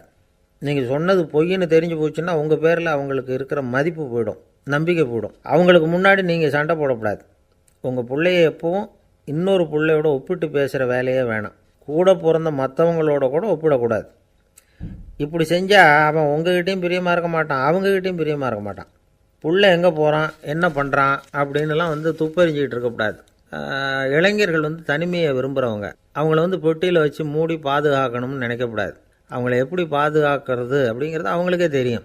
உங்கள் புள்ள எப்படி நடந்துக்கணும்னு நீங்கள் எதிர்பார்க்குறீங்களோ அது மாதிரி நீங்கள் நடந்து காட்டுங்க, அது போதும். ஒரு வீட்டில் அப்பாவும் அம்மாவும் பேசிக்கிட்டு இருக்கிறாங்க. என்னங்க, நம்ம பொண்ணு பெரியவளாயிட்டா, அடிக்கடி கண்ணாடி முன்னாடி போய் நின்றுக்கிட்டு இருக்கிறா, சீக்கிரமாக ஒரு பையனை பார்த்து கல்யாணத்தை முடிக்காமல் இப்படி மசன்னு கல் மாதிரி உட்காந்துருக்குறீங்களே அப்படின்னு சத்தம் போட்டாங்க அந்த அம்மா. அவசரப்படாத, பார்க்குறதுக்கு கண்ணுக்கு அழகாக லட்சணமாக புத்திசாலியாக ஒரு பையன் கிடைக்க வேணாமா, அதுதான் பார்த்துக்கிட்டு இருக்கிறேன் அப்படின்னார் அப்பா. இதுக்கு அந்த அம்மா சொல்கிறாங்க, எங்கள் அப்பா இப்படியெல்லாம் நினச்சிக்கிட்டு இருந்திருந்தா எனக்கு கல்யாணமே ஆயிருக்காது தெரியுமா அப்படின்னாங்களாம். 1816 வருஷம் செப்டம்பர் மாதம் 11ஆம் தேதி பிரான்ஸ் தேசத்தில் உள்ள ஒரு மருத்துவமனை. அங்கே ஒரு இளம் டாக்டர் கொஞ்ச நாளைக்கு முன்னாடி தான் அந்த ஆஸ்பத்திரியில் புதுசாக வேலைக்கு சேர்ந்துருக்கிறார். அவர் பேர் ரெனே லெனக். அவர் அன்னைக்கு காலையில் அந்த மருத்துவமனையில் அப்படியே ரவுண்ட்ஸ் வந்துக்கிட்டு இருக்கிறார். வார்டில் ஒரு படுக்கையில் ஒரு இளம்பெண் படுத்திருக்கிறா. அந்த பொண்ணுக்கு இருதய நோயாக இருக்கலாம்ங்கிறது மற்ற டாக்டர்கள் சந்தேகம். அந்த காலத்துல எல்லாம் ஒருத்தருடைய இருதய துடிப்பை தெரிஞ்சுக்கணும்னா நோயாளியின் மார்பில் டாக்டர் காதை வச்சு பார்த்து தான் தெரிஞ்சுக்கிறது வழக்கம். ஆனால் இந்த பெண்ணும் இளம்பெண், அந்த டாக்டரும் புதுசாக சேர்ந்துருக்கிறவர். அதனால் பரிசோதனை பண்ண தயங்கினார். கொஞ்ச நேரம் யோசனை பண்ணார். திடீர்னு ஒரு ஞாபகம் வந்தது அவருக்கு. அதாவது அன்றைக்கி விடியற் காலையில் தோட்டத்தில் அப்படி வாக்கிங் போயிட்டு இருந்தப்போ சின்ன பசங்கள்லாம் ஒரு மரக்கட்டையை வச்சு விளையாடிக்கிட்டு இருந்தாங்களாம். அதை இவர் பார்த்துருக்கிறார். அது என்ன விளையாட்டுனா, ஒரு நீளமான மரப்பலகை, அதில் ஒரு முனையில் ஒரு பையன் தன்னுடைய காதை வச்சுக்கிட்டு இருக்கிறான், மறுமுனையில் இன்னொரு பையன் அந்த மரப்பலகையை ஒரு ஆணியால் கீறிக்கிட்டு இருக்கிறான். ஒரு முனையில் ஆணியால் கீறும் பொழுது மறுமுனையில் காதை வச்சிருக்கிற பையனுக்கு அந்த சத்தம் துல்லியமாக கேட்குது. அந்த டாக்டருக்கு காலையில் பார்த்த இந்த விளையாட்டு ஞாபகத்துக்கு வந்துட்டுது. உடனே என்ன பண்ணார் தெரியுமா? ஒரு நீளமான காகிதத்தை எடுத்தார். அதை அப்படியே உருளை மாதிரி உருட்டினார். ஒரு முனையை அந்த நோயாளியின் மார்பில் இடது பக்கம் வச்சார், இன்னொரு முனையில் தன்னுடைய காதை வச்சார். என்ன ஆச்சரியம்! நோயாளியின் மார்பில் நேரடியாக காதை வச்சு கேட்குறத விட துல்லியமாக கேட்டுது இதய துடிப்பு. இதய துடிப்பு மட்டும் இல்லை, மூச்சு இழுத்து விடுறது, திரவ பொருள்களின் அசைவு, எல்லா சத்தமும் தெளிவாக கேட்குது. கிரேக்க மொழியில் ஸ்டெத்தாஸ் அப்படின்னா மார்பு, ஸ்கோப்பின் அப்படின்னா பார்ப்பதுன்னு அர்த்தம். அதனால் டாக்டர் ரெனே லெனக் தான் கண்டுபிடிச்ச கருவிக்கு ஸ்டெத்தஸ்கோப் அப்படின்னு பேர் வச்சார். அவரே முதல் மாடலையும் செஞ்சார். அளவு ரொம்ப பெருசாக இருந்தது, சுலபமாக எடுத்துகிட்டு போகிறது கஷ்டம், அது அவ்வளோ கஷ்டமாக இருந்தது அது. அதனால் அவரே அதை அப்புறம் 2 பிரிவாக தயார் பண்ணார். இது 2 துண்டையும் டாக்டர் தன்னோட கோட்டு பாக்கெட்டில் வச்சுக்கலாம், தேவைப்படுறப்ப எடுத்து ஒன்றா சேர்த்துக்கலாம். இப்படி தான் அவர் ஆரம்பத்தில் பண்ணார். தன்னுடைய இந்த கண்டுபிடிப்பை பற்றி அவர் ஒரு புத்தகம் எழுதினார். நிறைய விற்றுது, புகழும் பணமும் சேர்ந்தது. பணமும் புகழும் சேர்ந்தது மாதிரியே அவருக்கு ஒரு நோயும் சேர்ந்தது. அது என்ன நோயின்னு கண்டுபிடிக்கிறதுக்கும் அவர் கண்டுபிடிச்ச கருவி தான் உபயோகப்பட்டு தான். அவரே அதை கண்டுபிடிச்சார். அவருக்கு வந்திருந்தது காச நோய். 1826 வருஷம் ஆகஸ்ட் மாதம் 13ஆம் தேதி உலகத்தின் முதல் ஸ்டெதஸ்கோப்பை கண்டுபிடிச்ச டாக்டர் ரெனே லெனக் காலமானார். அவர் சாகிறதுக்கு முன்னாடி மரத்தால் செஞ்சு வச்சுருந்த ஸ்டெதஸ்கோப்பை தனக்கு வேண்டியப்பட்ட ஒரு டாக்டர்கிட்ட கொடுத்து, என்னுடைய சொத்துக்கள்லேயே ரொம்ப வசந்தது அப்படின்னு சொன்னாராம். அதுக்கப்புறம் 3 வெள்ளைக்காரங்க சேர்ந்து இந்த கருவியில் சில மாற்றங்களை பண்ணாங்க. ஆனால் 1829 லண்டனில் டாக்டர் நிக்கோலஸுங்கிறவர் ஒரு காதால் இதய துடிப்பை கேட்குறத விட டாக்டர் 2 காதாலையும் கேட்குறது தான் சரியாக இருக்கும் அப்படின்னு ஒரு கருத்தை வெளியிட்டார். அதுக்கப்புறம் ரொம்ப காலம் கழித்து 1852 ஜார்ஜ் காமான் அப்படிங்கிறவர் ரப்பர் டியூபுகளை உபயோகப்படுத்தி 2 காதாலையும் கேட்குற மாதிரி ஒரு புதிய வடிவத்தை அதுக்கு கொடுத்தார். அதுக்கு பிறகு அது படிப்படியாக எவ்வளவோ மாற்றங்கள் இருந்தாலும் ஆரம்பத்தில் டாக்டர் ரெனே லெனக் உருவாக்கின அடிப்படை மாடலை யாரும் மாற்றி அமைக்கலைங்கிறது தான் முக்கியமான விஷயம். நமக்கு தெரிஞ்ச ஒரு ஆஸ்பத்திரி, அதில் ஒரு நோயாளி, காலை நேரத்தில் நர்ஸு அந்த பக்கமாக போயிட்டு இருந்தாங்க. அதை பார்த்துட்டு ஒரு நர்ஸுன்னு கத்துறார். நர்ஸு அவசரமாக ஓடி என்ன விஷயம்னு கேட்டாங்க. சிஸ்டர், இங்கே பாருங்கள், உங்கள் டாக்டரை என் நெஞ்சில் அவர் காதை வச்சு கேட்டுக்கிட்டு இருக்கிறார் அப்படின்னார் நோயாளி. சிஸ்டர் பதட்டப்படாமல், அதனால் என்ன, இந்த டாக்டர் பழமையான விஷயங்களில் ரொம்ப நம்பிக்கை உள்ளவர், அதனால் ஸ்டெதாஸ்கோப்பை உபயோகப்படுத்தாமல் காதை வச்சு கேட்குறார், அது ஒன்றும் தப்பு இல்லை அப்படின்னாங்களாம். ஐயோ, அதுக்காக இல்லை சிஸ்டர், இவர் என் நெஞ்சு மேலே தலையை வச்சது நேற்று ராத்திரி 9 மணி, இப்போ விடிஞ்சு போச்சு, இன்னமும் தலையை எடுக்கவே இல்லை, அதுக்காக தான் சந்தேகப்பட்டு உங்களை கூப்பிட்றேன். அரேபிய நாடு, அங்கே ஒரு ஆட்சி தலைவர், அரேபிய நாட்டு ஆட்சி பொறுப்பை ஏற்றுக்கிட்டவர். அவர் ஆட்சி பொறுப்பை ஏற்றுக்கிட்ட பிறகு ஒரு நாள் ஒரு தெருவில் நடந்து போய்கிட்டு இருந்தார். அவர் தோளில் ஒரு பெரிய துணி மூட்டை, அதை சுமந்துக்கிட்டு கடத்தெருவை நோக்கி அவர் போய்கிட்டு இருக்கிறார். வழியில் அவரை சந்தித்தார் உமர். அவர் கேட்டார், கலீஃபா அவர்களே, எங்கே புறப்பட்டுட்டீங்க அப்படின்னு கேட்டார். கலீஃபான்னா ஆட்சித்தலைவர்னு அர்த்தம். இதுக்கு அவர் சொன்னார், நான் துணி வணிகம் செய்கிறவன், அதனால் துணி வியாபாரம் செய்கிறதுக்காக போயிட்டுருக்கிறேன்னார். நீங்கள் இப்போ இந்த நாட்டுக்கு ஆட்சித்தலைவர், ஆட்சி பொறுப்பில் இருக்கிறீங்க, நீங்கள் வியாபாரம் செய்ய போட்டால் அரசு பணிகளை செய்கிறது யார் அப்படின்னு கேட்டார் அவர். நான் அரசு பணிகளை மட்டுமே செஞ்சுக்கிட்டு இருந்தா என் குடும்பத்தை காப்பாற்றுறது யார் அப்படின்னு கேட்டார் அவர். இப்படி கேட்டவர் யார் தெரியுமா? அவர் தான் அபூபக்கர், இறை தூதர் முகமது அவர்களுக்கு பிறகு கலீஃபாவாக தேர்ந்தெடுக்கப்பட்டவர். அப்போலாம் ஆட்சி தலைவர்களுக்கு சம்பளம்னு எதுவும் கிடையாது. இந்த பிரச்சனையை எப்படி தீர்க்கிறதுன்னு யோசனை பண்ணார் உமர். அபு உபைதா அவர்கள்கிட்ட அழைச்சிட்டு போனார். அவர் யாருன்னா, அவர் தான் பொது நிதி கருவூலத்தின் பொறுப்பாளர். அவர்கிட்ட பிரச்சனையை சொன்னார். இது மாதிரி ஆட்சி தலைவருக்கு பொது நிதியிலிருந்து ஊதியம் அளிக்க முடியுமான்னு கேட்டார். பொது நிதி விதிகளின்படி அதுக்கு சாத்தியம் இல்லைன்னு சொல்லிவிட்டார் அவர். சரி, வேற ஏதாவது வழி இருக்குதான்னு கேட்டார் உமர்.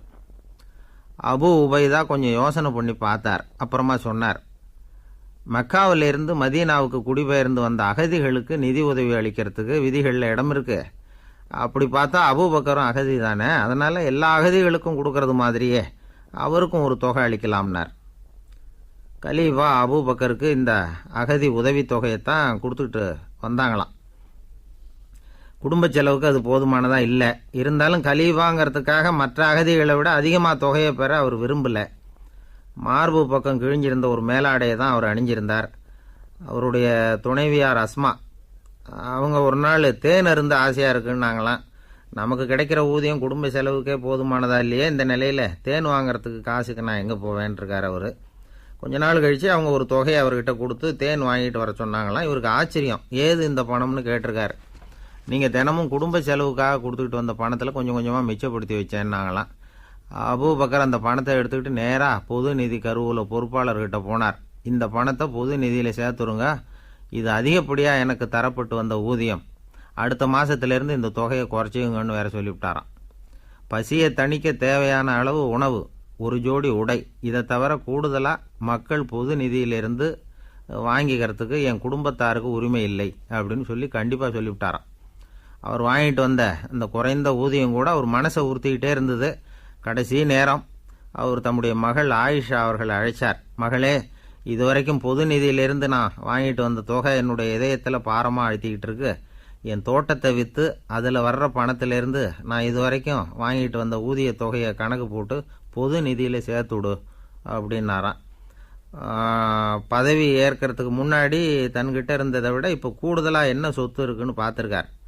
ஒரு ஒட்டகம், ஒரு கோப்பை, ஒரு பணியாள். இதையும் அடுத்தபடியாக கலீஃபாவா வர்றவர்கிட்ட ஒப்படைச்சிருங்க அப்படின்னு விட்டாராம். அதே மாதிரி அடுத்து வந்த உமர்கிட்ட ஒப்படைச்சாங்க. அப்போ உமர் சொன்னாராம், அபூபக்கரே, இந்த முன்மாதிரியால் உங்களுக்கு பிறகு இந்த ஆட்சி பொறுப்பை ஏற்கிறவர்களை பெரும் நெருக்கடிக்கு ஆளாகி விட்டீங்க அப்படின்னு சொல்லி ரொம்ப கண் கலங்கினாராம். கடைசியாக அபூபக்கர் தன்னுடைய குடும்பத்தாருக்கு விட்டு சென்ற சொத்து ஒரு படுக்கை விரிப்பு, ஒரு போர்வை, அவ்வளவுதான். இது சிந்திக்க வேண்டிய ஒரு செய்தி. ஒரு ஊரில் ஒரு மன்னர் இருந்தாராம். அமைச்சர் அவர்கிட்ட சொன்னாராம், மன்னா, நம்ம ராஜ்யத்தில் இனிமே லஞ்ச ஊழலே இருக்காதுன்னாராம். ஆஹா, அப்படின்னா ஊழல் பேர் வழிகளையெல்லாம் நாடு கடத்தியாச்சா அப்படின்னு கேட்டிருக்காரு மன்னர். இதுக்கு அவர், அப்படி இல்லைங்க, இனிமே கொடுக்கறதுக்கு ஜனங்கள்கிட்ட பணமே இல்லை. இந்த உலகத்தில் எல்லாருக்கும் மகிழ்ச்சி தரக்கூடிய ஒரு பொருள் எது? இது ஒரு முக்கியமான கேள்வி.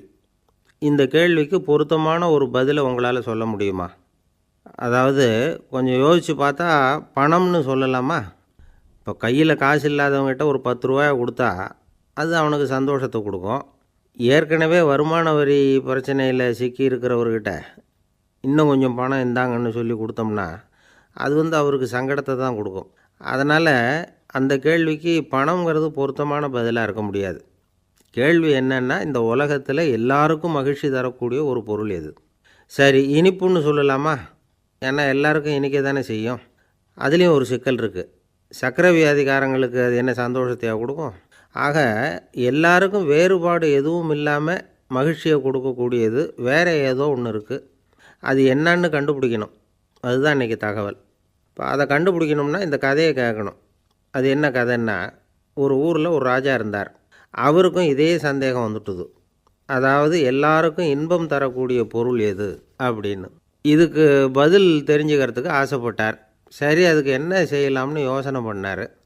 நாட்டு மக்களுக்கு பகிரங்கமாக ஒரு அறிவிப்பு கொடுத்தார். நம்ம நாட்டு மக்கள் இன்பம் தரக்கூடிய பொருள் எதுன்னு நினைக்கிறாங்களோ அதை கொண்டுக்கிட்டு வந்து அரண்மனையில் உள்ள கண்காட்சி மண்டபத்தில் வைக்கலாம்.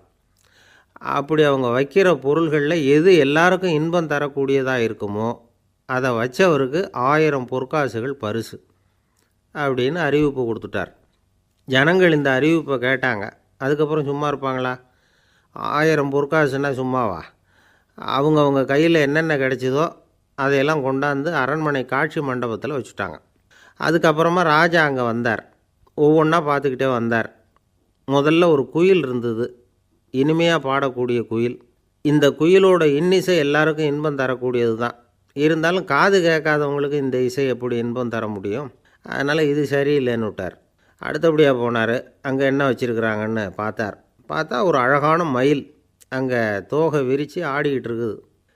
இந்த மயிலோட ஆட்டம் மனசுக்கு இன்பம் தரக்கூடியது தான். இருந்தாலும் பார்வை இல்லாதவங்க இந்த ஆட்டத்தை பார்த்து ரசிக்க முடியுமா? முடியாது. அதனால் இதுவும் சரியில்லை அப்படின்னு சொல்லிவிட்டார். அதுக்கு அடுத்தபடியாக போனார். பல வகையான இனிப்பு பண்டங்களை வச்சுருந்தாங்க. பார்த்தார், வயசானவங்களுக்கும் நோயாளிகளுக்கும் இது இன்பம் தராது, துன்பம் தான் கொடுக்கும் அப்படின்னார். இப்படி ஒவ்வொன்றா பார்த்துக்கிட்டே போகிறார். அழகான மலர்கள், கனிகள், ஓவியங்கள் எதுவுமே பொருத்தமாக தெரியல. சகல பேருக்கும் இன்பம் தரக்கூடிய வகையில் எதுவும் இல்லை. கடைசியாக வந்தார். அங்கே ஒரு களிமண் பொம்மை இருந்தது. அது என்ன பொம்மை தெரியுமா? பசியால் வாடி இருக்கிற ஒருத்தருக்கு ஒரு அம்மா இனிமையாக பேசிக்கிட்டு சோறு போடுறது மாதிரி அந்த பொம்மையை செஞ்சுருந்தாங்க. அதுக்கு கீழே அன்பு அப்படின்னு எழுதியிருந்துதான். ராஜா பளிச்சுன்னு ஒரு முடிவுக்கு வந்தார். அந்த பொம்மையை செஞ்ச சிற்பியை வரவழைச்சார், பரிசு கொடுத்தார். அன்பு ஒன்று தான் எல்லாருக்கும் இன்பம் அளிக்கக்கூடிய பொருள். காது கேட்காதவங்களும் அதை கேட்க முடியும், பார்வை இல்லாதவங்களும் அதை பார்க்க முடியும், குழந்தைகளும் அதை உணர முடியும் அப்படின்னு அதுக்கு விளக்கம் கொடுத்தார் அந்த மன்னர். இந்த உலகத்தில் எல்லாருக்கும் மகிழ்ச்சி தரக்கூடிய ஒரு பொருள் அன்பு தான். அதை புரிஞ்சுக்கிட்டு தான் சில கணவன்மார்கள் மனைவி பேரில் ரொம்ப அன்பை காட்டிக்கிறது வழக்கம். ஒரு வீட்டு வாசப்படி பக்கமாக மழைக்கு ஒதுங்கினார் ஒருத்தர். மழை தூரிக்கிட்டு இருந்தது, இருட்டு நேரம். அந்த வீட்டில் இருந்தவர், இன்றைக்கி ராத்திரி வேணும்னா இங்கேயே தங்கிட்டு காலையில் போங்க அப்படின்னார். உடனே இவர் சொன்னார், ரொம்ப நன்றிங்க, ஒரு 10 நிமிஷத்தில் இதை வந்துவிடுறேன் அப்படின்னு சொல்லிவிட்டு எங்கேயோ ஓடினார். 10 நிமிஷம் கழித்து திரும்பி வந்தார். ஆமாம், எங்கே போயிட்டு வந்தீங்கன்னு கேட்டார் வீட்டில் இருந்தவர். நேராக எங்கள் வீட்டுக்கு போய் மனைவிக்கிட்ட இன்றைக்கி ராத்திரி இங்கேயே தங்கிக்கிறேன்னு சொல்லிவிட்டு வந்துவிட்டேன் அப்படின்னார் அவர். அன்பில் இது ஒரு ரகம். ஆசைப்படுறதில் தப்பு இல்லை, ஆனால் அந்த ஆசை தேவைக்கு தகுந்த மாதிரி இருக்கணும். தேவைக்கு மீறிய ஆசைகள் இருக்குது பாருங்கள், அது தேவையில்லை. இந்த கருத்தை வலியுறுத்தது மாதிரி ஒரு கதை உண்டு. தேவேந்திரனுக்கு திடீர்னு வீடு கட்டணும்னு ஒரு ஆசை வந்துதான். வீடுன்னா நாம் கட்டுற மாதிரி இல்லை. தேவேந்திரன் வீடுன்னா சும்மாவா? ஒரு பிரம்மாண்டமான அரண்மனை கட்டணும். அது மாதிரி இந்த 3 லோகத்துலேயும் ஒரு அரண்மனை கிடையாது அப்படின்னு எல்லாரும் சொல்லணும். இது அவனோட ஆசை. உடனே தேவ தச்சரான விஸ்வகர்மாவை கூப்பிட்டான், உத்தரவு போட்டான். விஸ்வகர்மா தன்னுடைய உதவியாளர்களை எல்லாம் கூப்பிட்டு ஒன்றா சேர்த்துக்கிட்டார். படாத பாடுபட்டு ஒரு பெரிய அரண்மனையை கட்டி முடித்தார். கட்டி முடிக்க 1000 வருஷம் ஆச்சு. தேவேந்திரன் பார்க்குறான். அவனுக்கு திருப்தி ஏற்படலை. என்னுடைய அந்தஸ்துக்கு இது ரொம்ப சாதாரணமான கட்டிடம், இதை விட இன்னும் பெருசாக கட்டு அப்படின்னா. தேவ தச்சர் திணறி போயிட்டார். அவரால் அதுக்கு மேலே எதுவும் செய்ய முடியல. என்ன பண்ணுறதுன்னு யோசனை பண்ணார். நேராக நாரதர் காலில் போய் விழுந்தார். நீங்கள் தான் என்னை இந்த பிரச்சனையிலேருந்து காப்பாற்றணும்னார். நாரதர் யோசனை பண்ணார். சரி, கவலைப்படாதேன்னார். நேராக இந்திரன்கிட்ட போனார். இந்திரன் நாரதரை பார்த்த உடனே வாங்கன்னு கூட்டிகிட்டு போய் அரண்மனையை காட்டினான். இது மாதிரி ஒரு அரண்மனையை நீங்கள் வேறு எங்கேயாவது பார்த்துருக்குறீங்களா அப்படின்னு ரொம்ப பெருமையாக கேட்டான். நான் பார்த்ததில்லை, ஆனால் என்னை விட வயசில் மூத்தவர் மகரிஷி லோமேசர், அவர் ஒரு வேளை பார்த்துருக்கிறாரா என்னமோ அப்படின்னார். உடனே அவரை மனசில் நினச்சி தியானம் பண்ணினார். அடுத்த கணம் லோமேசர் அங்கே வந்தார். இடையில் ஒரு சின்ன துண்டு, கையில் ஒரு கமண்டலம், தலையில் ஒரு பாய், அவ்வளவுதான் அவர்கிட்ட இருந்தது. எதுக்காக தலையில் எந்த பாய் அப்படின்னு கேட்டான் இந்திரன். என்ன மாதிரி அற்ப ஆயுள் உள்ள ஒரு ஜீவன் தனியாக வீடு கட்டிக்கிட்டு திண்டாடணுமா? இந்த பாய் தான் ஒரு வீடு மாதிரி எனக்கு நிழல் கொடுக்குது அப்படின்னார் அவர். என்னது, உங்களுக்கு அவ்வளவு கொஞ்சமான ஆயுளா அப்படின்னு ஆச்சரியத்தோடு கேட்டான் இந்திரன். ஆமாம், இதை பாரு, என்னுடைய மார்பில் ஒரு பொற்காசு அளவுக்கு ரோமம் உதிர்ந்துட்டுது. எப்போ என் உடம்புல உள்ள எல்லா ரோமமும் உதிர்ந்துருமோ அப்போ என்னுடைய ஆயுள் முடியும் அப்படின்னார். எப்போ அந்த ரோமங்கள் பூரா உதிரும்னு கேட்டான் இவன். ஒரு பிரம்மா மறைஞ்சதும் ஒரு ரோமம் உதிரும். என் உடம்புல உள்ள ரோமங்களின் எண்ணிக்கை எவ்வளவோ அவ்வளவு பிரம்மாக்கள் தோன்றி அவங்க ஆயுள் முடியும் பொழுது என் உடம்புல உள்ள ரோமங்கள் பூரா உதிரும் அப்படின்னார். அப்படின்னா ஒரு பிரம்மாவோட ஆயுள் எவ்வளவு காலம்னு கேட்டான். ஒரு பிரம்மாவுக்கு 100 தேவ வருஷம். ஒவ்வொரு தேவ வருஷத்துக்கும் 365 தேவ நாள். ஒவ்வொரு தேவ நாள்லேயும் ஒன்றை மாதிரி 14 இந்திரர்கள் தோன்றி மறைகிறாங்க அப்படின்னு மகரிஷி லோமேசர் சொல்கிறார். இதை கேட்டதும் இந்திரன் ஆடி போயிட்டான். அவ்வளவு ஆயுள் உள்ள இவரே அற்ப ஆயுள்னு சொல்கிறார். நான் என்னுடைய ஆயுளை பெருசாக நினச்சிக்கிட்டு பிரம்மாண்டமான அரண்மனை கட்டணும்னு ஆசைப்படுறேனே அப்படின்னு நினச்சான்.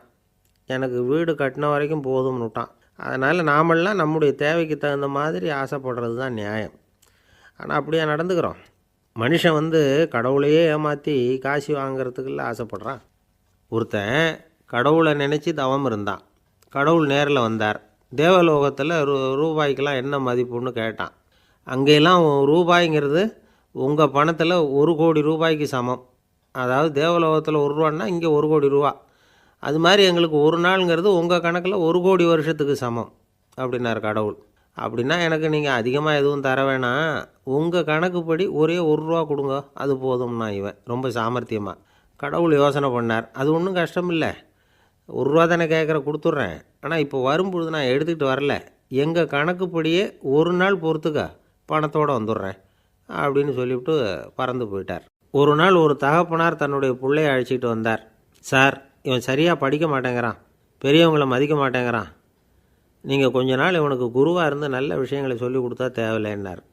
பெரியவங்களையும் மதிக்காதவன் எப்படி என்ன மதிக்க போகிறான் அப்படிங்கிறது நமக்கு யோசனை வரும் இல்லையா? வேணாங்க, என்னை விட்டுருங்க அப்படின்னோம். அவர் விட மாட்டேன்னு விட்டார். இல்லைன்னா அவரே சிஷ்யன் ஆகிடுவார் போல இருந்தது. சரி, வேறு வழி இல்லாமல் அந்த பையனையே என்னுடைய சீடனை ஏற்றுக்கிட்டு உபதேசமெல்லாம் பண்ண ஆரம்பித்தோம்.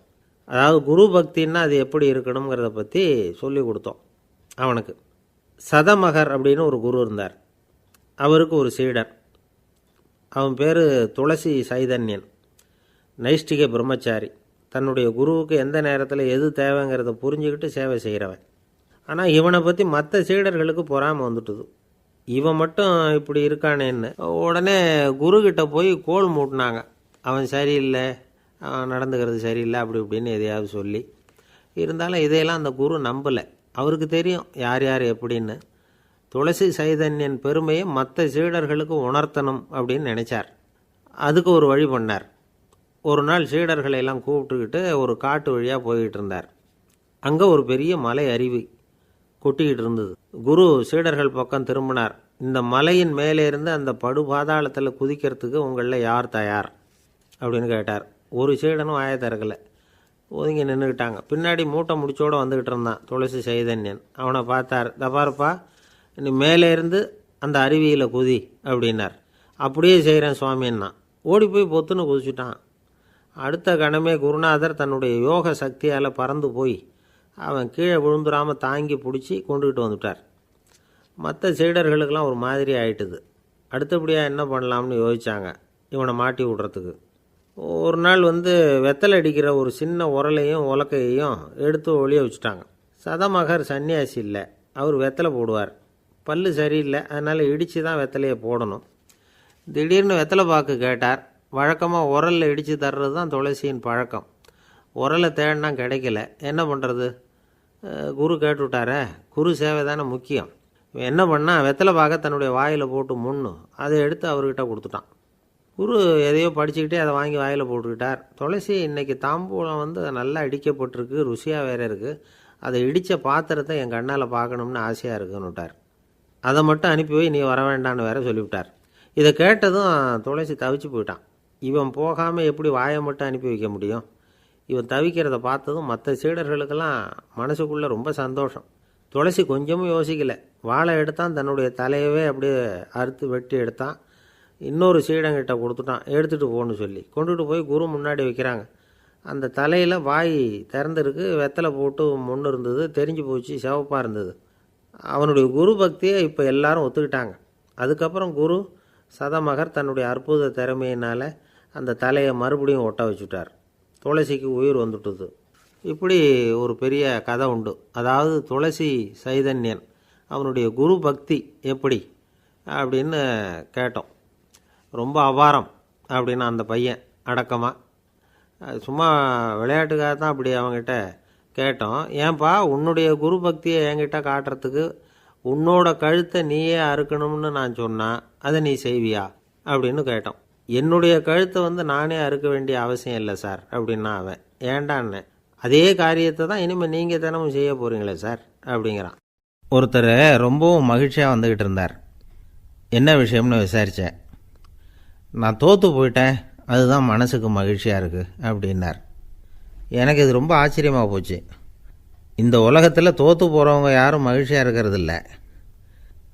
அப்படி இருக்கிறப்ப இவர் இப்படி சொல்கிறாரே, எங்கே தோற்று போனீங்கன்னு கேட்டேன். அதுக்கப்புறம் தான் அவர் விவரமாக சொன்னார். என்னோட 5 வயசு குழந்தையோடு நான் விளையாடிக்கிட்டு இருந்தேன். அந்த விளையாட்டில் என் குழந்தை ஜெயிச்சு விட்டுது, நான் தோற்று போயிட்டேன் அப்படின்னார் ரொம்ப உற்சாகமாக. நான் யோசித்து பார்த்தேன். அதாவது நாம் சின்ன குழந்தையாக இருக்கிறப்போ எந்த விளையாட்டில் கலந்துக்கிட்டாலும் அதில் நாம் தான் ஜெயிக்கணும்னு ஒரு வெறி நமக்குள்ளே இருக்கும். நம்மளை எதிர்த்து விளையாடுறவர் நல்லவரா கெட்டவரா பெரியவரா சின்னவரா அப்படிங்கிறதெல்லாம் முக்கியம் கிடையாது. அவர் தோற்று போகணும், நாம் ஜெயிக்கணும், அதுதான் முக்கியம். எதிரியை சந்தோஷப்படுத்த விளையாடுகிற கலை அப்போ நமக்கு தெரியறதில்ல. வாழ்க்கையில் ஒரு பக்குவம் வந்ததுக்கு அப்புறம் வெற்றி பெறணுங்கிற மன அழுத்தம் போயிடுது. போட்டியில் ஜெயிக்கணுங்கிறத விட குழந்தையை சந்தோஷப்படுத்தணுங்கிறது முக்கியமாக போச்சு. ஜெயிக்கணுங்கிற வெறி ஓடி போட்டுது. ஒரு குழந்தையாக இருந்தப்போ நம்ம வளர்ச்சிக்கு உதவிய வெறி பெரியவனானதுக்கு பிறகு நமக்கு எதிரியாக மாறுது. அதை சரியான சமயத்தில் நாம் புரிஞ்சுக்கிட்டோம்னா போதும், நாம் பொழைச்சிக்கலாம்.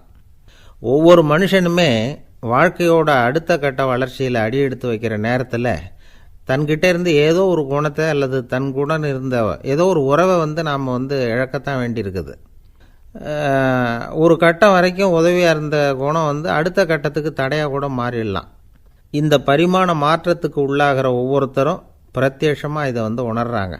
ஆனால் பல பேர் எப்படின்னா பழசை திறந்துவிட்டு புதிய கொள்கைகளை உருவாக்கிக்கிறதுக்கு இஷ்டம் இல்லாமல் இருந்துடுறாங்க, அல்லது அப்படி செய்ய முடியாமல் தவிக்கிறாங்க. இதையெல்லாம் மீறி அந்த பழசை திறந்துட்டா அதை இழந்ததால் உண்டாகிற மன அழுத்தம் சில காலத்துக்கு வருத்திக்கிட்டு தான் இருக்கும், வேறு வழி இல்லை. ஆரோக்கியமான ஒரு முன்னேற்றத்துக்காக அந்த மன அழுத்தத்தை தாங்கிக்கத்தான் வேணும் அப்படிங்கிறாரு அந்த உலக புகழ்பெற்ற மேதை ஒருத்தர், இந்த ஸ்காட் பெக் அப்படிங்கிறவர்.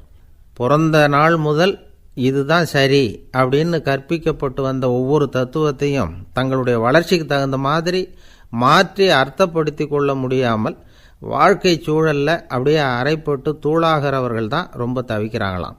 இதுதான் அவருடைய கருத்து.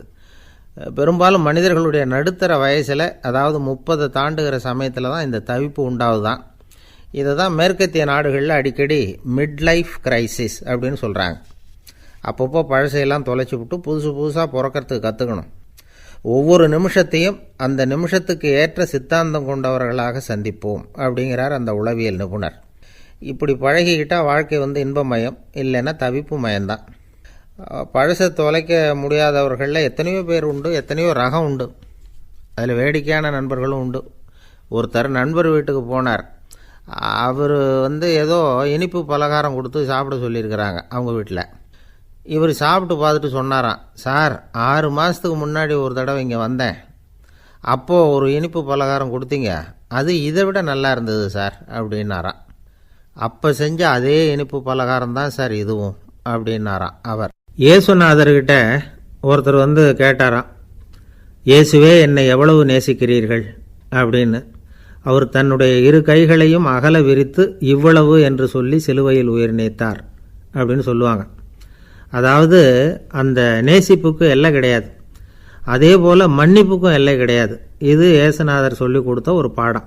இயேசுனுடைய சீடர்களில் ஒருத்தன் பீட்டர், அவன் ஒரு நாள் இயேசுநாதர்கிட்ட கேட்டிருக்கான், இயேசுவே நான் என்னுடைய தம்பிக்கிட்ட அடிக்கடி சண்டை போட்டுக்கிட்டு இருக்கிறேன், என்னுடைய சகோதரன் கூட, அவனை நான் எத்தனை தடவை மன்னிக்கிறது? ஏற்கனவே 7 தடவை அவனை மன்னிச்சுட்டேன் அப்படின்னு சொல்லியிருக்கிறான். அப்போது இயேசு சொன்னாராம், மன்னிக்கிறதுக்கு எத்தனை தடவைங்கிற கணக்கெல்லாம் கிடையாது. எத்தனை தடவை உன்னுடைய சகோதரன் உன்னை கோபப்படுத்துகிறானோ அத்தனை தடவை நீ மன்னிக்கிறதுக்கும் தயாராக இருக்கணும். அதுதான் அப்படின்னு சொன்னாராம். அப்போ இவனுக்கு ஒன்றும் புரியல. இது என்ன, அவன் தப்பு பண்ணிக்கிட்டே இருப்பான், நாம் மன்னிச்சுக்கிட்டே இருக்கிறதா அப்படிங்கிறது மாதிரி குழப்பமாக இருந்திருக்கிறான். அப்போது இயேசுநாதர் தன்னுடைய சீடன் பீட்டர்கிட்ட ஒரு கதை சொன்னாராம். அந்த கதை இன்றைக்கு நாம் எல்லாரும் சிந்தித்து பார்க்க வேண்டிய ஒரு கதை. அதாவது மன்னிப்பை விரும்புகிறவர்கள் மன்னிக்கவும் தயாராக இருக்க வேண்டும் அப்படிங்கிறது தான் அந்த கதையினுடைய தத்துவம். அந்த இயேசுநாதர் சொன்ன கதை என்னென்னா, ஒரு மன்னர் இருந்தார்.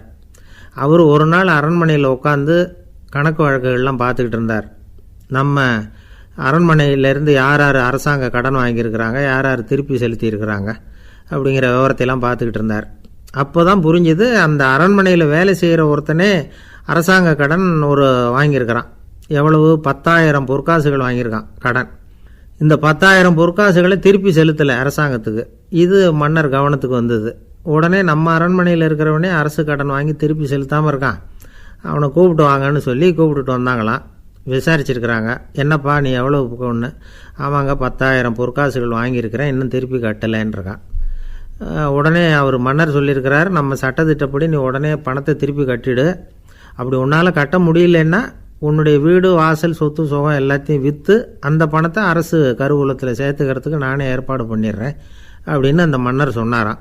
இவன் அப்படியே அதிர்ச்சி ஆகிட்டான். அப்படியே பொத்துன்னு காலில் விழுந்தானா. மன்னா என்னை மன்னிச்சுங்க, என்னால் முடியல, எனக்கு மன்னிப்பு கொடுங்க அப்படின்ட்டுருக்கான். உடனே அவர் எழுந்திரிச்சு, சரி நீ மன்னிப்பு கேட்டுவிட்ட, அதனால் உன்னை மன்னிக்கிறேன், நீ பணம் கட்ட வேண்டாம் அப்படின்னு சொல்லி அந்த மன்னர் அவனை விட்டுட்டாராம். பணத்தையும் தள்ளுபடி பண்ணிட்டார், நீ திருப்பி கட்ட வேண்டான்னு. இவனுக்கு ரொம்ப மகிழ்ச்சி. அதனால் ரொம்ப உல்லாசமாக வந்துக்கிட்டு இருக்கிறான். தெருவில் வந்துக்கிட்டு இருக்கிறப்ப இவங்கிட்ட கடன் வாங்கின ஒருத்தன் எதுக்கு வந்துக்கிட்டு இருக்கான். அவன் இவங்கிட்ட ஒரு 100 பொற்காசுகள் கடன் வாங்கியிருக்கான். அவன் வந்தான். இவன் போய் அவன் சாட்டையாக பிடிச்சிக்கிட்டான், நீ எப்படா என் கடனை திருப்பி கொடுக்க போகிறேன்னு. அவன் இப்போ முடியல, கொஞ்சம் பொறுத்துக்கா, அப்புறம் தரேன் இருக்கான். அதெல்லாம் முடியாது, நீ கொடுத்து தான் ஆகணும் அப்படின்னு இவன் புடிவமாக சொல்கிறான். இப்போ நிலைமையை பாருங்கள். இவன் ஏற்கனவே 10,000 பொற்காசுகள் அரசாங்கத்தில் கடன் வாங்கினா அதுக்கு மன்னிச்சு விட்டுட்டார் இவனை.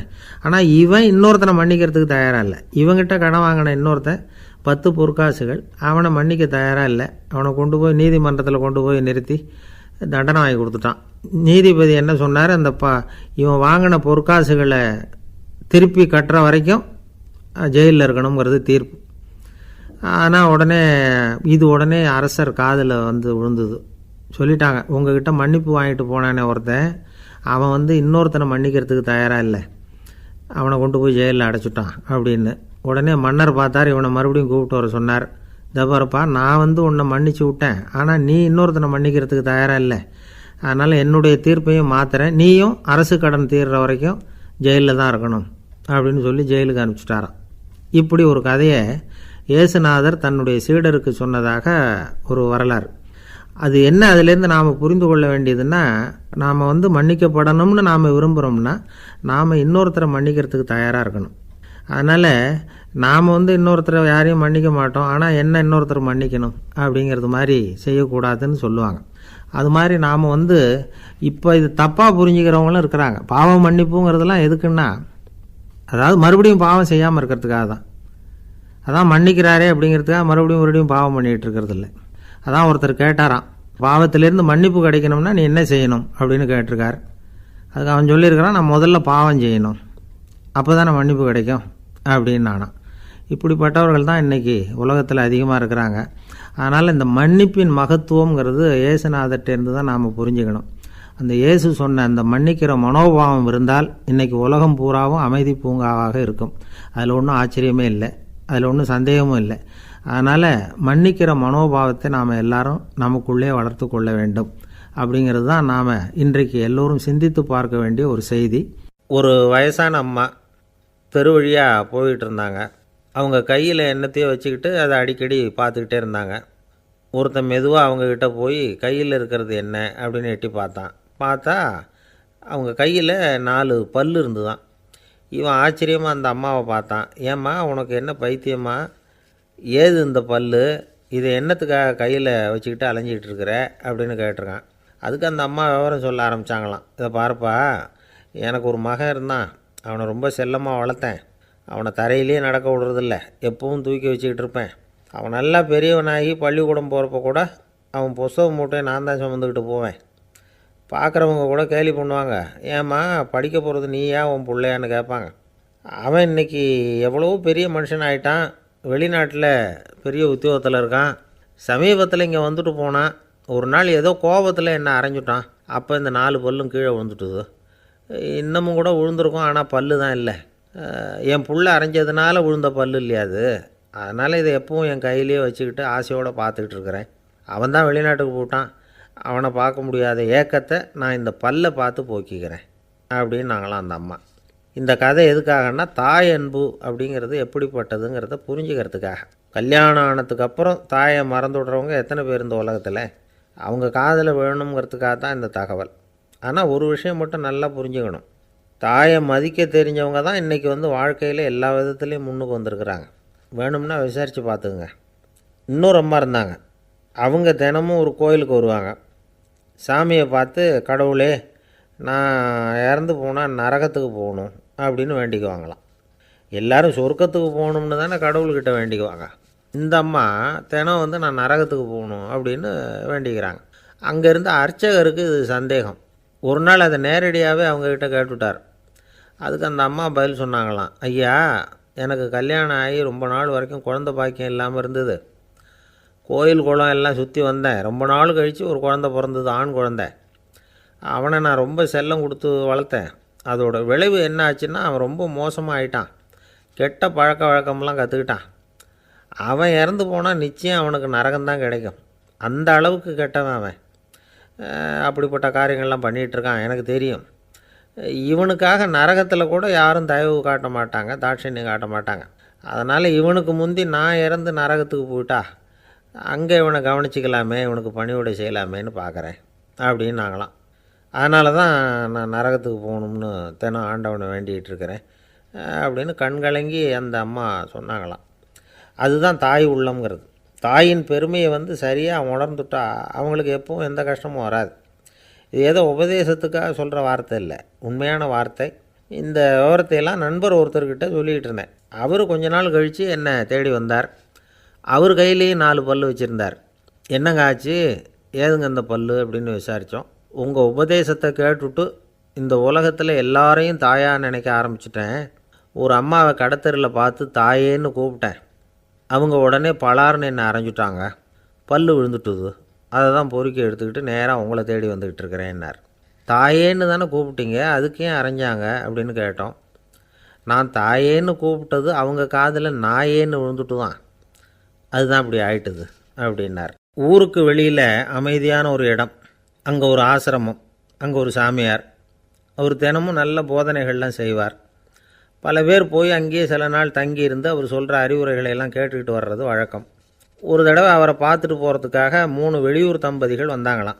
அந்த மடத்திலேயே சாப்பிட்டுக்கிட்டு தங்கியிருந்து அவங்களுடைய போதனைகளை கேட்டுக்கிட்டு போகணுங்கிறது அவங்க நோக்கம். காலையில் குளிச்சுட்டு பூஜையில் உட்காந்தார் அந்த சுவாமி. இவங்களும் குளிச்சுட்டு அந்த பூஜையை பார்க்குறதுக்காக அவர் முன்னாடி உட்காந்தாங்க. பூஜை ஆரம்பமாச்சு. சம்பிரதாயப்படி அது ரொம்ப நேரம் நடந்துக்கிட்டே இருக்குது. இவங்களுக்கு நல்ல பசி இருந்தாலும் இந்த நேரத்தில் அதை எப்படி வெளியில் காட்டிக்கிறது? பேசாமல் இருந்தாங்க. அந்த சுவாமி பூஜையை முடித்தார். அதுக்கப்புறம் பேச ஆரம்பித்தார். பேச்சு அருமையாக தான் இருந்தது, அமிர்தமாக தான் இருந்தது. இருந்தாலும் இவங்களுக்கு இருக்கிற வயிற்று பசி அது சரியாக கவனிக்க விடலை. அந்த சுவாமியே இதை கவனித்ததாக தெரியல. இவங்களுக்கு மனசுக்குள்ளே ஒரு எண்ணம், உள்ளே சாப்பாடு தயாராகிட்டு இருக்கும் போல இருக்குது, இந்த பேச்சு முடிஞ்சதும் நம்மளை உள்ளே அழைச்சிட்டு போய் சாப்பாடு போடுவாங்கன்னு நினைக்கிறோம் அப்படின்னு இவங்களாம் நினச்சிக்கிட்டாங்க. ஆனால் சுவாமி இதை பற்றி எதுவுமே பேசலை, கண்டுக்கலை. ஒரு அம்மாவால் அதுக்கு மேலே சும்மா இருக்க முடியுமா? முடியல. சாப்பாட்டை கவனிக்கலாமா அப்படின்னு சொல்லி மெதுவாக ஆரம்பித்தாங்க. கவனிக்கலாமே அப்படின்னு உள்ளே அழைச்சிட்டு போனார் சுவாமி. இவங்க ரொம்ப அவசரமாக எழுந்திரிச்சு உள்ளே ஓடினாங்க. அங்கே ஒரு மேஜை மேலே ஒரு கிண்ணம் மூடி இருந்தது. இதுதான் சாப்பாட்டு மேஜை போல இருக்குது, இங்கே சாப்பாடு வந்துடும் அப்படின்னு நினச்சாங்க. உடனே போய் சுற்றி உட்காந்துக்கிட்டாங்க. சுவாமி அந்த கிண்ணத்தை எடுத்து அந்த அம்மா கிட்ட கொடுத்தார். அவங்க அதை வாங்கி மூடியை திறந்து பார்க்குறாங்க. உள்ளே ஒரு சாவி இருக்குது. சரிதான், இது சமையலறை சாவி போல் இருக்குது, அங்கே போய் அதை திறந்து சாப்பாட்டை நாமே எடுத்துக்கிட்டு இங்கே வச்சுக்கிட்டு சாப்பிட்ணும் போல இருக்குது அப்படின்னு நினச்சாங்க. சாவி இருக்கு இல்லையா, வாங்க பூட்டு நிறையா காட்டுறேன் அப்படின்னு சுவாமி அவங்கள அழைச்சிட்டு போனார், காட்டினார். இவங்க அந்த அறையை ரொம்ப ஆவலோடு திறந்தாங்க. உள்ளே பார்த்தா அங்கே அரிசி, பருப்பு, விதவிதமான காய்கறி எல்லாம் இருக்குது. சமையலுக்கு வேண்டிய மிளகாய், எண்ணெய், பால், தயிர், நெய் இப்படி எல்லாமே இருக்குது. அடுப்பு, விறகு, நெருப்பு போட்டி அது கூட அங்கே இருக்குது. சாப்பாடு தயாராக இருக்கும்னு நினச்சிக்கிட்டு போனால் இப்படி இருக்குதே அப்படின்னு சொல்லி அதை பார்த்ததும் ரொம்ப சோர்ந்து போட்டாங்க அவங்க. சுவாமி, என்ன இது சாப்பாடு இல்லையா அப்படின்னாங்க. அதுதான் சாப்பாட்டுக்கு வேண்டிய எல்லாம் இங்கே இருக்குதே. அடுப்பு மூட்டி நீங்கள் தான் அவங்கவுங்க ருசிக்கு தகுந்த மாதிரி சமைச்சிக்கணும். இந்த சன்னியாசிக்கு எப்படி சமைக்க தெரியும் அப்படின்னு கேட்டார் சுவாமி. சாப்பாடு தயாராக இருக்கும்னு நாங்கள் எதிர்பார்த்தோம் அப்படின்னாங்க. நீங்கள் இப்படி சொல்லுவீங்கன்னு நானும் எதிர்பார்த்தேன். இது வரைக்கும் நான் எவ்வளவோ தத்துவம்லாம் எடுத்து சொன்னேன். எல்லாத்தையும் விட இதுதான் அனுபவபூர்வமான தத்துவம். ஆண்டவன் நமக்கு நல்ல மனசை கொடுத்துருக்குறான், நல்ல வாய்ப்புகளையும் தந்திருக்கிறான், அதையெல்லாம் பயன்படுத்திக்கக்கூடிய மூளையையும் சிந்தனையையும் கொடுத்துருக்குறான். அதனால் அடுப்பை தான் நீங்கள் மூட்டணும். அடுப்பை நீங்கள் தான் மூட்டணும். உங்களுக்கு உகந்ததை நீங்கள் தான் சமைச்சு ருசித்து அனுபவிக்கணும். ஆண்டவனே அதை செஞ்சுக்கிட்டு இருக்க மாட்டான் அப்படின்னாராம் அந்த சுவாமி. நம்முடைய வாழ்க்கையில் பல நல்ல பலன்களை பெறுறதுக்கு நாம் தான் முயற்சி பண்ணணும். அதுக்குரிய சூழ்நிலையை தான் ஆண்டவன் கொடுப்பானே தவிர அதை விளக்கிறதுக்காக தான் அந்த சுவாமி அப்படி செஞ்சு காட்டியிருக்கிறார். இது ஒரு பெரியவர் இப்படி ஒரு விளக்கம் கொடுத்தார். அதுக்கப்புறம் அந்த 3 தம்பதிகளும் தெளிவடைஞ்சுட்டாங்களாம். நாம் தெளிவடைகிறது எப்போங்கிறது தான் தெரியல அப்படின்னு பல பேர் இதை கேட்டுட்டு சொல்லிகிட்டு இருக்கிறாங்க. இந்த கதையை நம்முடைய நண்பர் ஒருத்தர்கிட்ட சொன்னேன். அந்த நண்பர் ரொம்ப சந்தோஷப்பட்டார். நீங்கள் சொல்கிறது கரெக்டு சார், ஆனால் நான் அதை விட ஒரு படி மேலே சார். எனக்கெல்லாம் அரிசி, பருப்பு இருக்கிற ரூம் எதுன்னு கையை காட்டிட்டா போதும். உடனே கிண்ணத்துலேருந்து சாவியை எடுத்து கொடுக்கணுங்கிற அவசியம்லாம் இல்லை எனக்கு. அப்புறம் எப்படி ரூமை திறந்துருவீங்க அப்படின்னு கேட்டேன். பூட்டை உடச்சி திறந்துருவேன், அதுதான் எனக்கு பழக்கம் அப்படிங்கிறார். ஐயா, என்னுடைய நூல் வெளியீட்டு விழாவுக்கு அவசியம் நீங்கள் வரணும் அப்படின்னு கூப்பிட்டார் ஒருத்தர். எப்போ வரணும்னு கேட்டேன். அடுத்த வாரம்னார். சரி, புத்தகம் தயாராகிட்டுதா அப்படின்னேன். நாளைக்கு தான் அச்சிக்க கொடுக்க போகிறேன்னார். என்னங்க இது, புத்தகம் அச்சிடுறதுக்கு முன்னாடியே அழைப்புதழை அச்சடிச்சு விட்டீங்களே அப்படின்னு கேட்டேன். அதனால் என்னங்க, அந்த காலம் மாதிரி அப்போல்லாம் அச்சுக்கலை எவ்வளவோ முன்னேறியாச்சுங்க. Linotype, monotype, phototype, laser இப்படி என்னென்னமோ வந்தாச்சு. இன்றைக்கி கொடுத்தா நாளைக்கே புத்தகம் தயார் அப்படின்னார். இப்படி இந்த அளவுக்கு முன்னேறி இருக்கிற இந்த அச்சுக்கலை ஆரம்பத்தில் எப்படி இருந்தது தெரியுமா? அந்த காலத்தில் காகிதம்னா என்னென்னே தெரியாது. அப்படி ஒன்று கண்டுபிடிக்கப்படவே இல்லை. அப்போல்லாம் எதையாவது ஒன்று எழுதணும்னா அதுக்கு ஆட்டு தோலை தான் பயன்படுத்தி இருக்கிறாங்க. கண்ணுக்குட்டி தோல் கூட அதுக்கு உபயோகப்பட்டு தான். ஐரோப்பாவில் இருந்த பாதிரியார்கள் தோலில் எழுதப்பட்ட புத்தகத்தை தயாரிக்கிறதுல ரொம்ப கெட்டிக்காரங்களாம். எகிப்து, அப்புறம் மத்திய தரைக்கடல் ஓரத்தில் உள்ள நாடுகள், இங்கெல்லாம் தோல் தான் எழுதுபொருளாக பயன்பட்டு வந்திருக்குது. ஆனால் நம்ம நாட்டில் ஓலைச்சுவடிகளை எழுத்துக்கு பயன்படுத்தியிருக்கிறாங்க. எழுதுறதுக்கு தோலை பயன்படுத்தினவங்க பிறகு பேப்பரைஸ் அப்படிங்கிற கோரை புல்லை அதுக்கு பயன்படுத்தினாங்களாம். இதெல்லாம் அப்படி கொஞ்சம் கொஞ்சமாக கண்டுபிடிச்சிட்டு வந்திருக்கிறாங்க. அந்த புல்லை கச்சிதமாக நறுக்க வேண்டியது, நல்லா பதப்படுத்த வேண்டியது, அதுக்கப்புறம் அதில் எழுத வேண்டியது, அவ்வளவுதான். பேப்பருங்கிற சொல்லே இந்த பேப்பைரஸ் அப்படிங்கிறதுலேருந்து வந்தது தான். அதுக்கப்புறம் தான் காகிதம் வந்தது. இதை முதல்ல சீன நாட்டில் தான் கண்டுபிடிச்சாங்க. அது வந்த பிறகு அச்சு எந்திரம் கண்டுபிடிக்க வேண்டிய அவசியம் ஏற்பட்டது. அதை கண்டுபிடிச்சவர் ஜெர்மானிய அறிவியல் அறிஞர் ஜான் கூட்டன்பர்க். அச்சுக்கலைக்கு அடித்தளம் அமைச்சவர் அவர் தான். ஜெர்மனியில் மெயின்ஸ் அப்படிங்கிற ஊரில் 1399 பிறந்தார். அவரோட மாமன் ஒருத்தர் உலோக வேலையில் வல்லவர். அவர்கிட்ட இந்த வேலையை கற்றுக்கிட்டார். அதோட வைர கற்களை பட்டை தீட்டுறதுலேயும் ரொம்ப தேர்ச்சி பெற்றிருந்தார். இளம் வயசுலேயே சும்மா இருக்க மாட்டாராம். எதை செஞ்சாலும் அதை திறமையாக செய்வாராம். அவர் தான் முதல்ல மர அச்சு எழுத்துக்களை உருவாக்கினார். அது மேலே மை தடவி பிரதிகள் எடுத்தார். அதுக்கப்புறம் உலோக எழுத்துக்கள், முதல்ல காரியம், அப்புறம் இரும்பு, அப்புறம் கலப்பு உலோகம், பிறகு அச்சடிக்கிறதுக்கு எந்திரம் ஒன்றையும் உருவாக்கினார். முதல்ல பைபிள் அச்சடித்தார். 1468 அவர் இறந்து போனார். 16ஆம் நூற்றாண்டில் மேலை நாடுகளிலிருந்து மர எழுத்துக்களை கொண்டுகிட்டு தமிழ்நாட்டில் கிறிஸ்தவ நூல்களை அச்சிட்டாங்க. அப்போல்லாம் அச்சகங்கள் போதிய அளவுக்கு இங்கே இல்லை. அதுக்கு என்ன காரணம்னா, இந்தியர்கள் அச்சகங்களை நடத்தக்கூடாது அப்படின்னு சட்டம். 1835 வரைக்கும் அந்த சட்டம் நடைமுறையில் இருந்தது. இந்த நிலைமையில் அங்கேயும் இங்கேயுமா 1-2 அச்சகங்கள் ஆரம்பமாச்சு. 1713 தரங்கம்பாடியில் லூத்தரன் மிஷன் அச்சகம், அதே ஆண்டில் சென்னையில் SPCK அச்சகம். இது ரெண்டும் தான் இந்தியாவில் முதல்ல தொடங்கப்பட்ட அச்சகங்கள். ஆட்டுத்தோல்லையும் ஓலைச்சுவடியிலையும் எழுதப்பட்ட எழுத்துக்கள் இன்றைக்கி எங்கேயோ போயிடுது. ஆனால் நம்ம ஊரில் எழுத்தாளர்கள் நிலைமை தான் ஒன்றும் சொல்லிக்கிறது மாதிரி இல்லை. நம்ம ஆள் ஒருத்தர் சொன்னார், சார் நான் சொந்தத்தில் ஒரு அச்சாபீஸ் வச்சுருந்தேன், இப்போவும் வச்சுருக்கிறேன். அதனால் என்னுடைய படைப்புகளை புத்தகமாக வெளியிடுறதில் எனக்கு ஒன்றும் கஷ்டம் இல்லை. வருஷத்துக்கு ஒரு புத்தகம் எழுதி வெளியிட்டுருவேன். 15 வருஷமாக இலக்கிய உலகத்துக்கு இப்படி சேவை செஞ்சுக்கிட்டு வர்றேன். ஆனால் இந்த வருஷம்தான் வாசகர்கள் எனக்கு பாராட்டு விழா நடத்தியிருக்கிறாங்க அப்படின்னார். இந்த வருஷம் அப்படி என்ன விசேஷம் அப்படின்னு கேட்டோம். இந்த வருஷம்தான் நான் எந்த புத்தகம் எழுதி வெளியிடாமல் இருந்தேன், அதுக்காகத்தான் எனக்கு இந்த பாராட்டு விழா அப்படின்னார். ஒரு நண்பர் இருக்கார், எப்போ பார்த்தாலும் கையில் ஒரு புத்தகம் இருக்கும். புத்தகம் இல்லாமல் எங்கேயும் புறப்பட மாட்டார். எதுக்காக இப்படி எடுத்துகிட்டு போகிறீங்க அப்படின்னு கேட்டால், எனக்கு இது ஒரு நல்ல நண்பன் மாதிரி, இந்த காலத்தில் எங்கே போனாலும் காத்திருக்க வேண்டியிருக்கு, அது மாதிரி சமயத்தில் நான் நண்பன் கூட பேசிக்கிட்டு இருப்பேன் அப்படிம்பாரான். ஒருத்தர் ஒரு பெரிய அரச பதவியில் இருந்தார். அவர் பதவியிலேருந்து இறங்க வேண்டிய சூழ்நிலை. அரசு கொடுத்துருந்த வீட்டை விட்டுட்டு வெளியில் வர்றார். வரும்பொழுது 2 கையிலையும் 2 பெட்டியை எடுத்துகிட்டு வந்தாராம். சார் உங்களுடைய உடைமைகள் அப்படின்னு கேட்குறாங்க அங்கே இருந்த ஊழியர்கள். இவர் தன்னுடைய கையில் இருக்கிற பெட்டியை காட்டி, இதுதான் என்னுடைய சொத்து அப்படின்னாராம். ஒரு பெட்டியில் அவருடைய உடைகள், இன்னொரு பெட்டியில் அவர் விரும்பி படிக்கிற புத்தகங்கள், அவ்வளவுதான். இதுதான் இருந்துதான். புத்தகம் படிக்கிறது மனசுக்கு நல்லதுங்கிறது நமக்கு தெரியும். புத்தக வாசிப்பு உடம்புக்கும் நல்லதுங்கிறாங்க. அது நமக்கு ஆச்சரியமாக தான் இருக்குது. ஒரு நபர் ஒரு வருஷத்தில் சராசரியாக 2000 பக்கங்களை படிச்சிருக்கணுமா, யுனெஸ்கோ பரிந்துரை.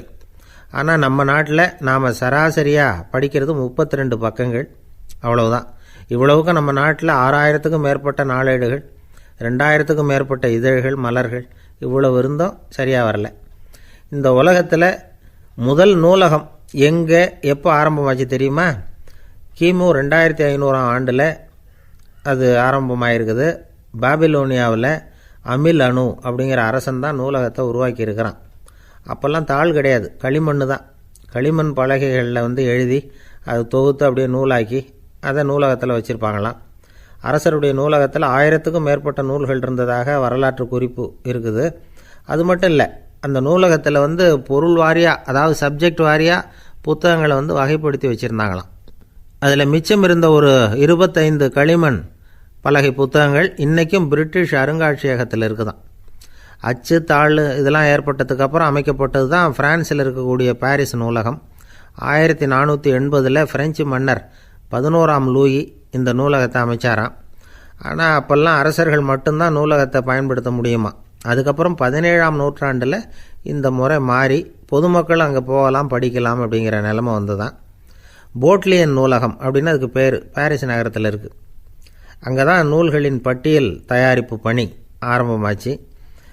கல்வி வளர்ச்சியையும் நூலகத்தையும் இணைச்சவர் நெப்போலியன் போனபார்ட். முன்பணம் செலுத்தி புத்தகத்தை படிக்கிற முறையையும் அவர் தான் கொண்டுட்டு வந்தாராம். மக்கள்கிட்ட வசூலிக்கிற வரியின் ஒரு பகுதியை நூலகத்துக்கு பயன்படுத்தினவரும் அவர் தானா. நெப்போலியன் நூலகத்தில் உலகத்தில் உள்ள எல்லா மொழி நூல்களும் இருக்குதான். அங்கே ஒரு தமிழ் நூலும் இருந்திருக்குது. அது என்னென்னா கம்பராமாயணம்.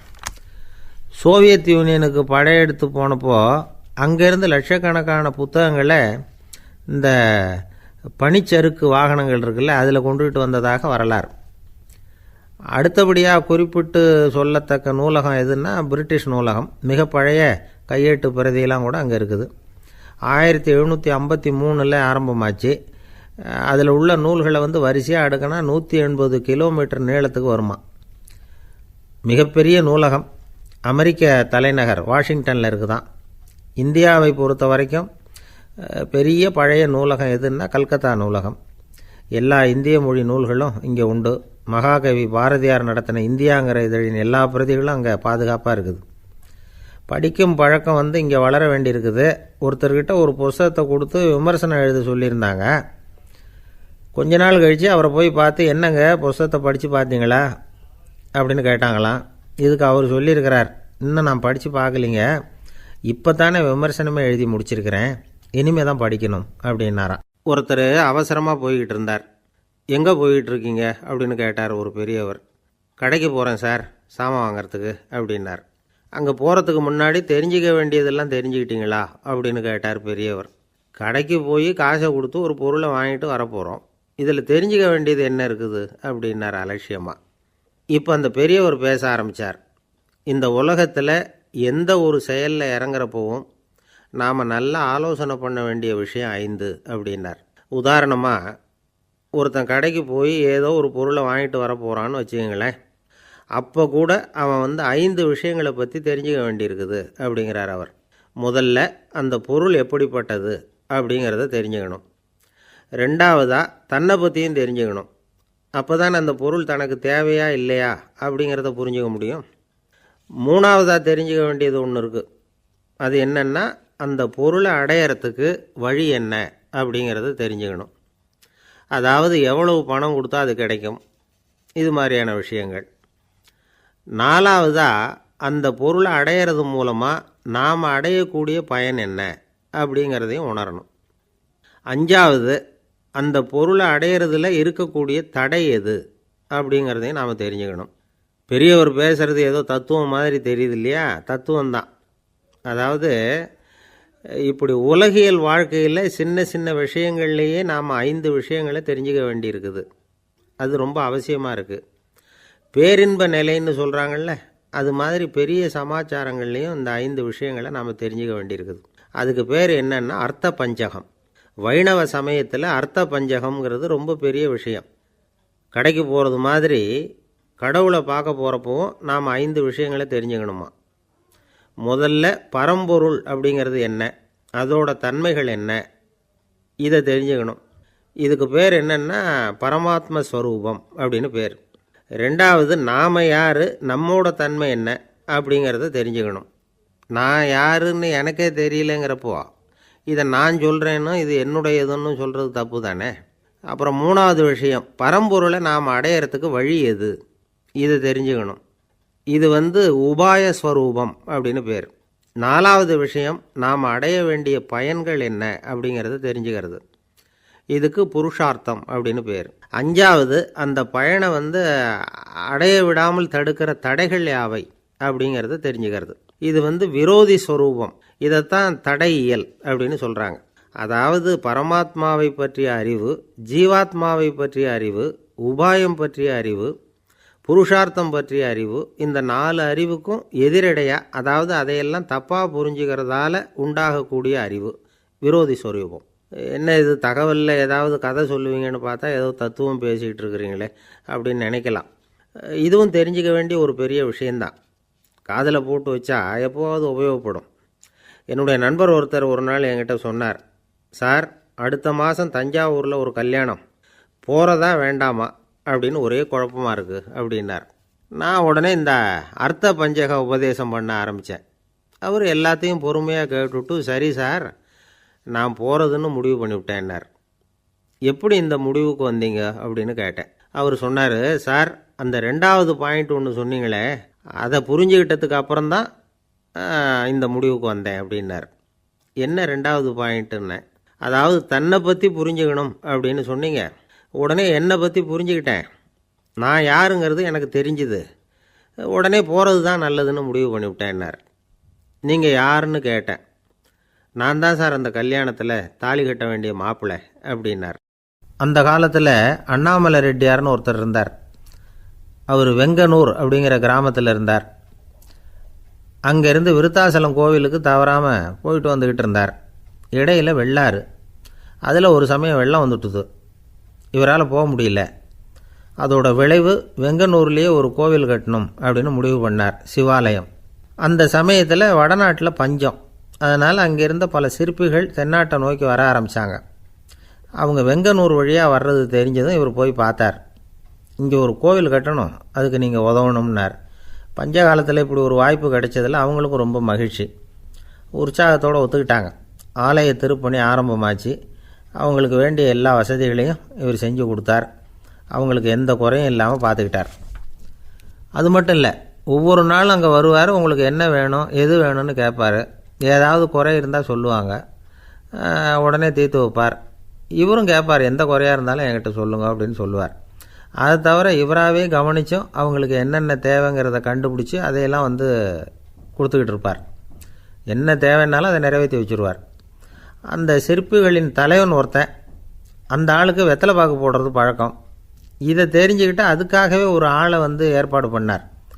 வேணுங்கிறப்போலாம் நீ வந்து வெத்தலை சீவல் மடித்து கொடுக்க வேண்டியது உன் வேலை அப்படின்னு ஒருத்தனை ஏற்பாடு பண்ணிட்டார். இப்படியெல்லாம் செஞ்சதும் அவங்களுக்கும் ரொம்ப உற்சாகம். ரொம்ப பொறுப்பாக சிற்ப வேலைகளை செஞ்சுக்கிட்டு இருக்கிறாங்க. ஒரு நாள் என்னாச்சு தெரியுமா?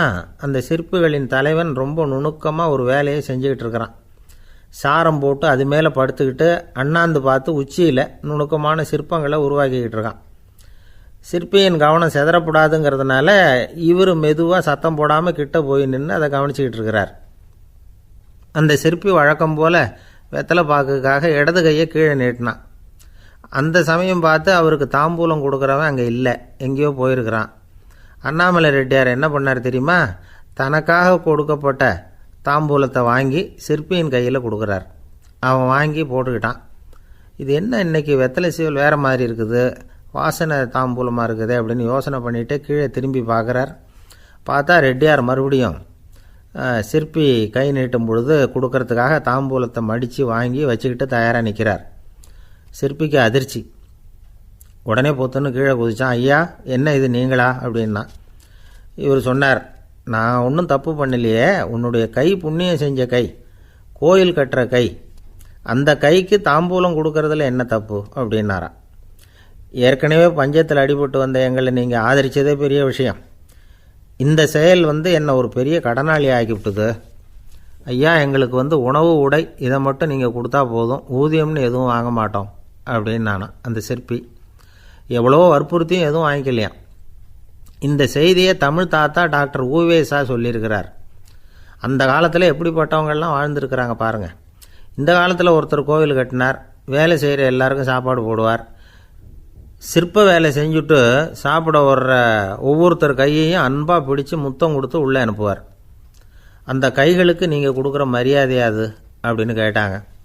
அது இல்லைங்க, ஏற்கனவே முதல் பந்தியில் சாப்பிட வந்தவன் மறுபடியும் வர்றானான்னு கண்டுபிடிக்கிறதுக்காக கையை பிடிச்சி மோந்து பார்க்குறேன் அப்படின்னாராம் அவர். பிரம்மத்தை அறிந்தவன் பிரம்மமாகறான் அப்படின்னு ஒரு பெரியவர் பேசினார் ஒரு கோவிலில். தைத்திரிய உபனிஷத்து அப்படி சொல்லுதான். இதை கேட்கும்பொழுது நமக்கு ஒரு சந்தேகம் வரும். அது எப்படி? பிரம்மத்தை அறிந்தவன் பிரம்மம் ஆகிறான்னா, சிங்கத்தை அறிந்தவன் சிங்கம் ஆகிறானா, தோசையை அறிந்தவன் தோசை ஆகிறானா? இப்படிப்பட்ட சந்தேகம் நமக்கு வர்றதில் ஒன்றும் ஆச்சரியம் இல்லை. இது இயற்கை. இதுக்கும் அந்த பெரியவரே பதில் சொல்கிறார். சிங்கம் வேற, நாம் வேற. அதனால் சிங்கத்தை அறிந்தவன் சிங்கமாக மாட்டான். ஆனால் பிரம்மம் வேற, நாம் வேற இல்லை. அதனால் பிரம்மத்தை அறிந்தவன் பிரம்மமாகறான் அப்படிங்கிறது அவரோட விளக்கம். மனிதன் அவன்தான் தான் பிரம்மங்கிறது தெரியாதனால தான் அதை வேற எங்கேயோ தேடிட்டு இருக்கிறான். கடைசியில் அது தான் தாங்கிறது புரிஞ்சுக்கிற பொழுது அவன் பிரம்மம் ஆகிடுறான். இதை விளக்கிறதுக்கு ஒரு உபநிஷத்து கதையே இருக்குது. நமக்கு தெரிஞ்ச கதை தான், ஆனால் அதை வேறு விதமான அர்த்தத்தில் விளையாட்டாக சொல்லிகிட்டு இருக்கிறோம். ஒரு சமயம் ஒரு 10 நண்பர்கள் ஒரு காட்டு வழியாக போய்கிட்டு இருக்கிறாங்க. குறுக்க ஒரு நதி, அதை கடந்து அடுத்த பக்கம் போகணும். எல்லோரும் ஒரு வழியாக கடந்து அடுத்த கரைக்கு போய் சேர்ந்துட்டாங்க. அங்கே போய் சேர்ந்ததுக்கப்புறம் எல்லோரும் பத்திரமா வந்து சேர்ந்துட்டோமா அப்படின்னு தெரிஞ்சுக்கிறதுக்காக எண்ணி பார்க்குறான் அந்த கூட்டத்து தலைவன். அவங்க மொத்தம் 10 பேர். ஆனால் இவன் எண்ணி பார்க்குறப்போ 9 தான் வருது. ஏன்னா அவன் தன்னை விட்டுவிட்டான். எதிரில் நிற்கிறவங்கள மட்டுமே எண்ணுறான். ஐயோ 10வது ஆள் எங்கேங்கிறான், பதறான். சரி நீ இரு, நான் எண்ணி பார்க்குறேன்னு சொல்லிவிட்டு இன்னொருத்தன் வந்து எண்ணுறான். அவனும் தன்னை விட்டுட்டு எண்ணுறான். 9 தான் வருது. எல்லோரும் கொய்யோ முறையோன்னு கத்த ஆரம்பிச்சிட்டாங்க. அந்த சமயத்தில் ஒரு பெரியவர் அந்த பக்கமாக வர்றார். என்ன விஷயம்னு விசாரிக்கிறார். 10வது ஆளை 6 அடிச்சுட்டு போட்டுது அப்படின்னு சொல்லி இவங்க அழறாங்க. சரி அழாதீங்க அப்படின்னு சொல்லி அந்த தலைவனை பார்த்து இப்படி வாங்குறார். வர்றான். இப்போ எனக்கு முன்னாடி ஒரு தரம் எண்ணு பார்க்கலாம்ங்கிறார். 1 2 3ன்னு ஆரம்பித்து 9ல் வந்து முடிக்கிறான். உடனே பெரியவர் நீ தான் அந்த 10வது ஆள் அப்படிங்கிறார். இது உண்மை. நாம் தான் அது. நாம் தான் நம்மளை வேறு எங்கேயோ தேடிகிட்டு இருக்கிறோம். நாம் எங்கேயோ தேடிகிட்டு இருக்கிறோமே, அந்த பிரம்மம் நாம் தான். இப்படி ஒரு பெரிய உண்மையை விளக்கிறதுக்காக தான் அப்படி ஒரு கதை சொல்லப்பட்டது. ஆனால் அதை வந்து நாம் வேறு விதமாக வேடிக்கையாக உபயோகப்படுத்திகிட்டு இருக்கிறோம். எப்படி தெரியுமா, ஒரு ஆத்தங்கரையில் ஒரு 10 பேர் முழிச்சுக்கிட்டே நின்றுக்கிட்டு இருந்தாங்களாம். அந்த பக்கமாக வந்த ஒருத்தன், ஏன் இப்படி முழிச்சுக்கிட்டு நிற்கிறீங்கன்னு கேட்டிருக்கிறான். எங்களுக்கு நீச்சல் தெரியாது, நாங்கள்லாம் அடுத்த கரைக்கு போய் சேரணும் அப்படின்னாங்களாம். சரி, நான் கொண்டுட்டு போய் விட்றேன். எல்லாரும் அக்கறைக்கு போய் சேர்ந்த உடனே ஆளுக்கு ₹1 வீதமாக மொத்தம் ₹10 எனக்கு கொடுக்கணும் அப்படின்ட்டுருக்கான் இவன். சரின்னு ஒத்துக்கிட்டாங்க. இவன் ஒவ்வொருத்தராக கையை பிடிச்சி மெதுவாக ஆற்றுல இறக்கி அழைச்சிட்டு போயிட்டான். 9 பேரை கரை சேர்த்துட்டான். 10ஆவது ஆள் பாதி ஆற்றுல போயிட்டுருக்கிறப்போ திடீர்னு வெள்ளம் வந்துட்டுது. புடி நழுவி போச்சு. கையை விட்டுட்டான். வெள்ளம் அடிச்சிட்டு போட்டுது. அழைச்சிட்டு வந்தவன் நீச்சல் அடித்து தடுமாறி கரைக்கு வந்து சேர்ந்துட்டான். கரையில் இருந்தவங்களுக்கு இந்த விஷயம் தெரியாது. இருந்தாலும் இவன் உடம்பு பூரா நனைஞ்சி கொஞ்சம் அதிகமாக மூச்சு வாங்க நின்றுக்கிட்டு இருந்தானா, ஏன் இப்படி மூச்சு வாங்குது, என்ன விஷயம் அப்படின்னு கேட்டாங்களாம். அதுக்கு இவன் கொஞ்சமாக அலட்டிக்காமல் சொன்னானா, வேறு ஒன்றும் இல்லை, நீங்கள் கொடுக்க வேண்டிய ₹10 ₹1 குறைஞ்சி போச்சு, அவ்வளவுதான் அப்படின்னானா. ஒரு ஆள் ராமகிருஷ்ணரை தேடி வந்தான். அவன் கையில் 1000 பொற்காசுகள் வச்சுருந்தான். அதை அவர்கிட்ட கொடுத்து இதை ஏற்றுக்கணும் அப்படின்னு ரொம்ப பணிவாக கேட்டுக்கிட்டான். அவர் பார்த்தார், இது எனக்கு தேவையில்லை, ஆனாலும் உன்னுடைய மனசை புண்படுத்துறதுக்கு நான் விரும்பலை, அதனால் நீ கொடுக்குறத வாங்கிக்கிறேன்னார். வாங்கிக்கிட்டார். அப்புறம் கேட்டார், இதை பாரு, இனிமேல் இதெல்லாம் என்னுடைய இது தானே அப்படின்னார். ஆமாம், அதையெல்லாம் நான் உங்களுக்கே கொடுத்துட்டேன்னா அவன். சரி, இப்போ நீ எனக்காக ஒரு காரியம் பண்ணணும்னார்.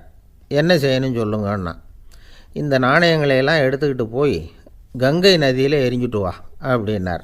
இவனுக்கு அதிர்ச்சியாக போச்சு. என்ன பண்ணுறது, இனிமேல் அது முடியாதுன்னு சொல்ல முடியாது. ஏன்னா அந்த நாணயங்களையெல்லாம் அவருக்கே கொடுத்துட்டான். இனிமேல் அதெல்லாம் இவனுடையது இல்லை. பேசாமல் அவ்வளோவே அள்ளிக்கிட்டு ஆத்தங்கரைக்கு போனான். போனவன் ரொம்ப நேரம் திரும்பியே வரல. ராமகிருஷ்ணருக்கு சந்தேகம், என்ன ஆச்சு அந்த மனுஷனுக்கு, காசுகளோடு அந்த கங்கையில் குதிச்சுட்டானா, போகும்பொழுதே ஒரு மாதிரியாக தான் போனான், போய் என்னன்னு பார்த்துட்டு வாங்க அப்படின்னார். அங்கே இருந்த ஒருத்தர் ஓடி போய் பார்த்தார். அவர் போய் பார்க்கும்பொழுது அவன் அங்கேயே இருந்தான். அதுக்கப்புறம் அவர் திரும்பி வந்தார். வந்து விவரத்தை சொன்னார். அதாவது அவன் கங்கை கரையில் உட்காந்துக்கிட்டு ஒவ்வொரு நாணயமாக 1 2ன்னு எண்ணி வீசிக்கிட்டு இருக்கிறான். அவனை சுற்றி ஒரு கும்பல் நின்றுக்கிட்டு அவனை தடுத்துக்கிட்டு இருக்குது அப்படின்னு விவரத்தை சொன்னார் போயிட்டு வந்தவர். இதை கேட்டதும் ராமகிருஷ்ணரே புறப்பட்டு அங்கே போனாராம். என்ன இப்படி பண்ணிகிட்ருக்கிற, நான் உன்னை அந்த நாணயங்களை கங்கையில் வீசி எறிய சொன்னேன், நீ ஏன் அதை எண்ணிக்கிட்டு இருக்கிற அப்படின்னார். பழக்கம்தான் காரணம், நான் ஒவ்வொரு நாளும் ஒவ்வொன்றா சேமித்து வச்சேன், இன்றைக்கி என்கிட்ட நிறைய இருக்குது, உங்களுக்கு ஒரு 1000 நாணயங்களை கொடுக்கணுங்கிறது என்னோடய ஆசை அப்படின்னா. இப்போ ராமகிருஷ்ணர் சொன்னார், ஒரே நேரத்தில் எல்லாத்தையும் சம்பாதிச்சிருந்தா நீ எண்ணுறது பொருத்தமாக இருக்கும், எல்லாத்தையும் இழக்கும்போது ஒவ்வொன்றா எண்ணிக்கிட்டு இழக்கிறதுங்கிறது சரியான செயல் இல்லை, அதனால் ஒரே தடவையாக எல்லாத்தையும் தூக்கி எறிஞ்சிடும் அப்படின்னார். இது இழப்பது அப்படிங்கிற ஒரு உயர்ந்த நிலை. இதை நாம் யதார்த்த வாழ்க்கையில் சம்மந்தப்படுத்தி பார்த்து குழப்பிக்கிட்டு இருக்கக்கூடாது. இழக்கிறேன்னு சொல்லிக்கிட்டு இருக்கிற காசையெல்லாம் ஆற்றுலையும் குளத்துலையும் கொண்டு போய் எரிஞ்சிட்டு வாங்க அப்படின்னு உபதேசம் பண்ணுறதாக யாரும் நினச்சிடக்கூடாது. இதில் நாம் புரிஞ்சிக்க வேண்டியது என்னென்னா, எதையாவது ஒன்றை இன்னொருத்தருக்கு கொடுக்கணும் அப்படின்னு விருப்பப்பட்டால் அதை மனப்பூர்வமாக கொடுத்துட்டு அதையே நினச்சிக்கிட்டு இருக்கக்கூடாது. நம்மால் ஒருத்தர் ஒரு ₹100 நோட்டை தன்னுடைய நண்பர் ஒருத்தர்கிட்ட கொடுத்து, இது உனக்கு தான் வச்சுக்கோ அப்படின்னார். அவர் பார்த்தார், இது இனிமேல் எனக்கு தானே சொந்தம் அப்படின்னார். ஆமான்னார் அவர். அப்படின்னா எனக்காக நீ ஒரு உதவி செய்யணும்னார். சொல்லுங்கள் செய்கிறேன்னார் அவர். இந்த ₹100 நோட்டை தீ வச்சு கொளுத்தி விடுன்னார். இவர் அதிர்ச்சியாகி அவரை பார்த்தார். இப்போ அவர் சொன்னார், நீ எனக்கு அன்பாக கொடுத்தது இது, இந்த நோட்டு கள்ள நோட்டுங்கிறது எனக்கு முன்னாடியே தெரியும், சீக்கிரம் கொளுத்தி விடு, அதுதான் நம்ம 2 பேருக்குமே நல்லது அப்படின்னாராம் அவர். ஏங்க எங்கே போயிட்டு வரீங்க அப்படின்னு கேட்டேன். எனக்கு வேண்டப்பட்ட ஒருத்தரை பார்த்து. ஆஸ்பத்திரிக்குன்னார். எந்த ஆஸ்பத்திரிக்குன்னே? மாட்டு ஆஸ்பத்திரிக்குன்னார். என்ன விஷயம்னே? மாமனாருக்கு உடம்பு சரியில்லை, அதுதான் மாட்டு ஆஸ்பத்திரிக்கு போயிட்டு வரேன்னார். அட பாவி, அதுக்கு அந்த ஆஸ்பத்திரிக்காக போவாங்க அப்படின்னு ஆச்சரியமா. அட அது இல்லைப்பா, முதல்ல எங்கள் குடும்ப டாக்டர் தான் தேடிக்கிட்டு போனேன், அவர் அந்த நேரத்தில் அவர் வளர்க்குற நாய்க்குட்டிக்கு உடம்பு சரியில்லைன்னு சொல்லி அதை தூக்கிக்கிட்டு மாட்டு ஆஸ்பத்திரிக்கு போயிட்டாராம் சொன்னாங்க, அதனால் அங்கே போய் அவரை சந்தித்து விஷயத்தை சொல்லிவிட்டு வர்றேன்னார். அப்புறம் தான் எனக்கு கொஞ்சம் நிம்மதியாக இருந்தது. பொதுவாக நமக்கு தெரிஞ்ச வரையில் டாக்டர்கள் 2 வகை. நமக்கு வைத்தியம் பண்ணுற டாக்டர்கள் ஒரு வகை, நம்மக்கிட்ட இருக்கிற ஆடு மாடு கோழிக்கு வைத்தியம் பண்ணுற டாக்டர்கள் ஒரு வகை. இப்போ தான் எனக்கு தெரியும் இன்னொரு வகையான டாக்டர்களும் உண்டுங்கிறது. அது யாருன்னா பூச்சிகளுக்கு வைத்தியம் பண்ணுற டாக்டர்கள். அதாவது பூச்சி டாக்டர்கள். வெளிநாடுகளில் அப்படிலாம் கூட சில பேர் இருக்கிறாங்க. பிரிட்டனில் யார்க்ஷயர் வட்டாரத்தில் ராதர்ஹாம் அப்படின்னு ஒரு ஊர். அங்கே ஒரு விலங்கியல் மருத்துவர், பேர் டாக்டர் லான்ஸ் ஜெப்சன். அவர் ஆஸ்பத்திரி வாசலில் பார்த்தீங்கன்னா தினமும் நிறைய பேர் நின்றுக்கிட்டு இருப்பாங்க. கையில் கண்ணாடி குடுவை, தகர டப்பா இப்படி ஏதாவது இருக்கும். அதுக்குள்ளே ஏதாவது பூச்சிகள் இருக்கும். அதுக்கு வைத்தியம் பண்ணுறதுக்காக வந்தவங்க தான் அவங்கெல்லாம். சிலந்தி பூச்சி, பல்லி, தேள், பாம்பு இப்படி ஏதாவது இருக்கும். பொழுதுபோக்காக சில பேர் நாய், பூனை, கிளி, மைனா, புறா இப்படி ஏதாவது வளர்க்குறாங்கல்ல, அது மாதிரி இப்போல்லாம் தேள், பல்லி, பாம்பு, பூச்சி இதையெல்லாம் வளர்க்க ஆரம்பிச்சிட்டாங்களாம். இது ஒரு புது ஃபேஷன். இப்போ கூண்டுக்குள்ளே டப்பாக்குள்ளே போட்டு வளர்க்குறது, அதுக்கு ஏதாவது நோய் வந்துட்டுதுன்னா வைத்தியம் பண்ணுறதுக்கு டாக்டர்கிட்ட வந்துட வேண்டியது, இப்படி இந்த பழக்கம்லாம் நிறையா வந்துட்டுது. ரத்தம் உறிஞ்சிற அட்டைகள் கூட இவங்ககிட்ட வைத்தியத்துக்கு வருதான். சிலந்திகளில் செங்கால் சிலந்தின்னு ஒரு வகை. மத்திய அமெரிக்க காடுகளில் இது அதிகம். சிலந்திகள்லேயே ரொம்ப விலை உசந்தது இந்த ரகம்தான். கால்களில் சிவப்பு கோடுகள் இருக்கும். இந்த இனம் இப்போ குறைஞ்சிக்கிட்டே வர்றதுனால சர்வதேச விதிகளின்படி இவற்றின் ஏற்றுமதி இறக்குமதிக்கு தடை விதிக்கப்பட்டிருக்குது. அதனால் இதை வளர்க்குறவங்க வீட்டுக்குள்ளேயே இனவிருத்தி மூலமாக பெருக்கி விற்பனை பண்ணிட்டு வராங்களாம். அந்த வகை சிலந்திகள் தான் இப்போ வைத்தியத்துக்கு அதிகமாக வருதான். சரி, இதுக்கெல்லாம் எப்படி வைத்தியம் பண்ணுறாங்க? முதல்ல அதை குளிர்பதன பெட்டியின் வழுவழுப்பான சுவரில் விட்ட உடனே அதெல்லாம் மெதுவாக இறங்கி வரும். அப்போ அதன் நோயை கண்டுபிடிக்கிறது சுலபம். அப்புறம் அதுக்கு கிருமிகளை கொல்லக்கூடிய மருந்துகளையோ வலி நிவாரண மருந்துகளையோ கொடுப்பாங்க. கால் உடைஞ்ச சிலந்திகளுக்கு பசையை கொண்டு ஆப்ரேஷன் பண்ணுவாங்க. சில சிலந்திகளுக்கு உடைஞ்ச காலை எடுத்துட்டா புதிய கால் வளர்ந்துடும். சிலந்திகளை மனிதர்கள் கையில் எடுக்கிறப்போ அது பயந்து போய் கீழே குதிக்குது. அதனால் கால் உடஞ்சி விடுது, இல்லைன்னா வயிறு சேதமடையுது. அந்த நிலைமையில் வர்ற சிலந்திகளுக்கு மயக்க மருந்து கொடுத்து ஆப்ரேஷன்லாம் கூட பண்ணுறாங்களாம். பார்த்திங்களா பூச்சிகளுக்கு வந்த வாழ்வே. நம்ம ஊர்லேயும் வீடுகளில் பூச்சிகள் வளர்க்குறது உண்டு. ஒருத்தர் வந்தார், எனக்கு 3000 கரப்பாம்பூச்சி அவசரமாக தேவைப்படுது, எங்கே கிடைக்கும்னு கேட்டார். கரப்பாம்பூச்சியா, அது என்னத்துக்குன்னு கேட்டோம். அது வேறு ஒன்றும் இல்லை, நான் குடியிருக்கிற வாடகை வீட்டை காலி பண்ண போகிறேன். வீட்டு சொந்தக்காரர் என்ன சொல்கிறாருன்னா, இந்த வீட்டுக்கு நான் குடி வந்தப்போ எப்படி இருந்ததோ அதே நிலைமையில் விட்டுட்டு போகணும்னு வீட்டுக்காரர் சொல்லியிருக்கிறார், அதனால தான் கேட்டேன் அப்படின்னார். ஒரு தந்தை தன்னோட பிள்ளைய ரொம்ப தைரியசாலியாக வளர்க்கணும்னு ஆசைப்பட்டார். அதுக்காக அவனை கூப்பிட்டு உட்கார வச்சு இப்படி உபதேசம் பண்ணார். இதை பாருப்பா, நான் உன்னாட்டம் இருக்கிறப்போலாம் எதுக்கும் பயப்பட மாட்டேன், ரொம்ப துணிச்சலாக இருப்பேன். ஒரு நாள் ஒரு அப்பாவி எலியை ஒரு பூனை துரத்திட்டு ஓடிச்சு. நான் உடனே என்ன செஞ்சேன் தெரியுமா? அந்த பூனையை பிடிச்சேன், அது வாலில் ஒரு பட்டாசு சரத்தை கட்டினேன், கொளுத்தி விட்டேன். படபடன்னு வெடிக்க ஆரம்பிச்சுட்டுது. அது துள்ளிக்கிட்டு அங்கேயும் இங்கேயும் ஓடி இருக்கு பாரு ஓட்டம், ரொம்ப தமாஷு அப்படின்னார் அப்பா. இப்படி சொல்லிவிட்டு பையனை பார்த்து, இதை கேட்குறதுக்கு உனக்கும் துணிச்சல் வருதா? நான் என்னுடைய செயலை நீ கேட்குறப்போ உனக்கு துணிச்சல் வருதா அப்படின்னு கேட்டார். வருதுன்னா பையன். எப்படின்னா அப்படிங்கிற விவரத்தையும் சொன்னான் அவன். அதாவது எலியை விரட்டினத்துக்காக பூனை வாலில் பட்டாசு கொளுத்துனீங்க நீங்கள், பூனையை விரட்டினத்துக்காக உங்கள் கழுத்தில் பட்டாசு சரத்தை மாட்டினா என்னென்னு தோணுது எனக்கு அப்படின்னு நான் பையன். பையனோட துணிச்சல் அப்பாவே நடுங்க வச்சுட்டுது. அது சரி, ஒரு அப்பா பிள்ளைக்கு இப்படியா உபதேசம் பண்ணுறது? எல்லாருக்கிட்டையும் அன்பாக பழகிறது எப்படி அப்படின்னு சொல்லி கொடுக்கணும். பிஞ்சு உள்ளங்களில் நஞ்சை தூவலாமா? ஒரு நாள் விநாயகர் ஒரு பூனையோடு விளையாடிக்கிட்டு இருந்தாராம். அப்படி ஆசையாக விளையாடிக்கிட்டு இருந்தப்போ அவரோட கை நகம் தவறுதெல்லாம் பூனையோட முகத்தில் பட்டுட்டு தான். அது ஒரு சின்ன கீறலை உண்டாகி விட்டுது. அப்பா அவர் அதை ஒரு பெருசாக நினைக்கல. கொஞ்ச நேரத்துக்கு அப்புறம் விநாயகர் வீட்டுக்கு வந்தார். அவங்க அம்மா பார்வதி தேவியை பார்த்தார். பார்வதி தேவி கன்னத்தில் விரலால் கீறினது மாதிரி ஒரு அடையாளம் இருந்தது. விநாயகருக்கு அதிர்ச்சி, ஆச்சரியம். நம்ம அம்மா இந்த உலகத்துக்கே தாயார், அப்பேற்பட்ட அவங்க முகத்திலேயே கீறலை உண்டாக்கக்கூடியவங்க யாராக இருக்க முடியும் அப்படின்னு யோசனை பண்ணார். தாயே, உன்னுடைய கன்னத்தில் இந்த வடு எப்படிம்மா ஏற்பட்டதுன்னு கேட்டார். குழந்தாய், இது நீ செஞ்ச காரியம்தான்ப்பா, உன்னுடைய கை நகம் கீறினதுனால ஏற்பட்ட வடு தான் இது அப்படின்னாங்க அவங்க. விநாயகர் திடுக்கிட்டு போட்டார். எப்படிம்மா அது? நான் எந்த காலத்துலேயும் ஒன்று அப்படி கீறினதாக எனக்கு நினைவு இல்லையே அப்படின்னார். இன்னைக்கு காலையில் ஒரு பூனையை கீறினதை நீ மறந்துட்டியா அப்படின்னாங்க அந்த அம்மா. விநாயகர் திகைச்சு போய் நின்னார். பார்வதி தேவி சொன்னாங்க, இதை பார்ப்பா, இந்த உலகத்தில் இருக்கக்கூடிய எல்லா உயிர்கள்லேயும் நான் இருக்கிறேன், நான் தான் இந்த உலகமாக ஆகியிருக்கிறேன். ஆகையினால நீ யாரை துன்புறுத்தினாலும் அது உண்மையிலேயே என்ன துன்புறுத்தினதாக தான் வந்து முடியும் அப்படின்னாங்க. விநாயகர் மனசுக்குள்ளே ஒரு வெளிச்சம் ஏற்பட்டு தான் அதுக்கப்புறம் அவர் யாரையுமே கல்யாணம் பண்ணிக்காததுக்கு அதுதான் காரணமாக. இந்த உலகத்தில் எல்லாரையும் இங்கே இருக்கிற எல்லாத்தையும் தாயின் வடிவமாக அவர் பார்க்க ஆரம்பிச்சிட்டாராம். குருதேவர் ராமகிருஷ்ணர் இந்த கதையை எடுத்து சொல்லியிருக்கிறார்.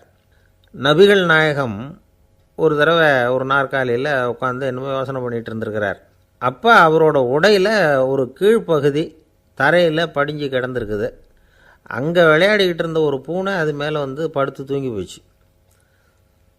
தொழுகை செய்ய வேண்டிய நேரம் வந்துட்டது. நபிகள் நாயகம் எழுந்திருக்க பார்த்தார். அப்போ தான் பூனை தன்னோட உடை மேலே படுத்து தூங்கிட்டு இருக்கிறது கண்ணில் படுது. பூனையோட தூக்கத்தை கலைக்க விரும்பல அவர். தன்னுடைய சகோதரியை கூப்பிட்டார். ஒரு கத்திரிக்கோல் எடுத்துகிட்டு வர சொன்னார். பூனை படுத்திருந்த உடைப்பகுதி மட்டும் இருக்குல்ல, அதை மட்டும் அதோட கத்திரிச்சு விட்டுட்டு அதுக்கப்புறம் அவர் எழுந்திரிச்சு தொழுகைக்கு போனாராம். அதாவது பிற உயிர்கள்கிட்ட எப்படி அன்பு காட்டணுங்கிறத பெரியவங்க எவ்வளவோ விதத்தில் நமக்கு எடுத்து காட்டியிருக்கிறாங்க. இருந்தாலும் எத்தனை பேர் மனசில் அதெல்லாம் உரைச்சிருக்குது.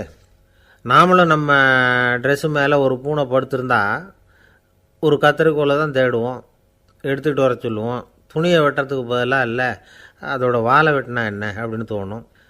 ஒரு ஆள் ரொம்ப பிரியமாக ஒரு பூனையை ஆற்றுல குளிப்பாட்டிக்கிட்டு இருந்தானா. எப்படி? அந்த பூனையை ஆற்று தண்ணியில் அமுக்கி அமுக்கி குளிப்பாட்டிக்கிட்டு இருக்கிறான்.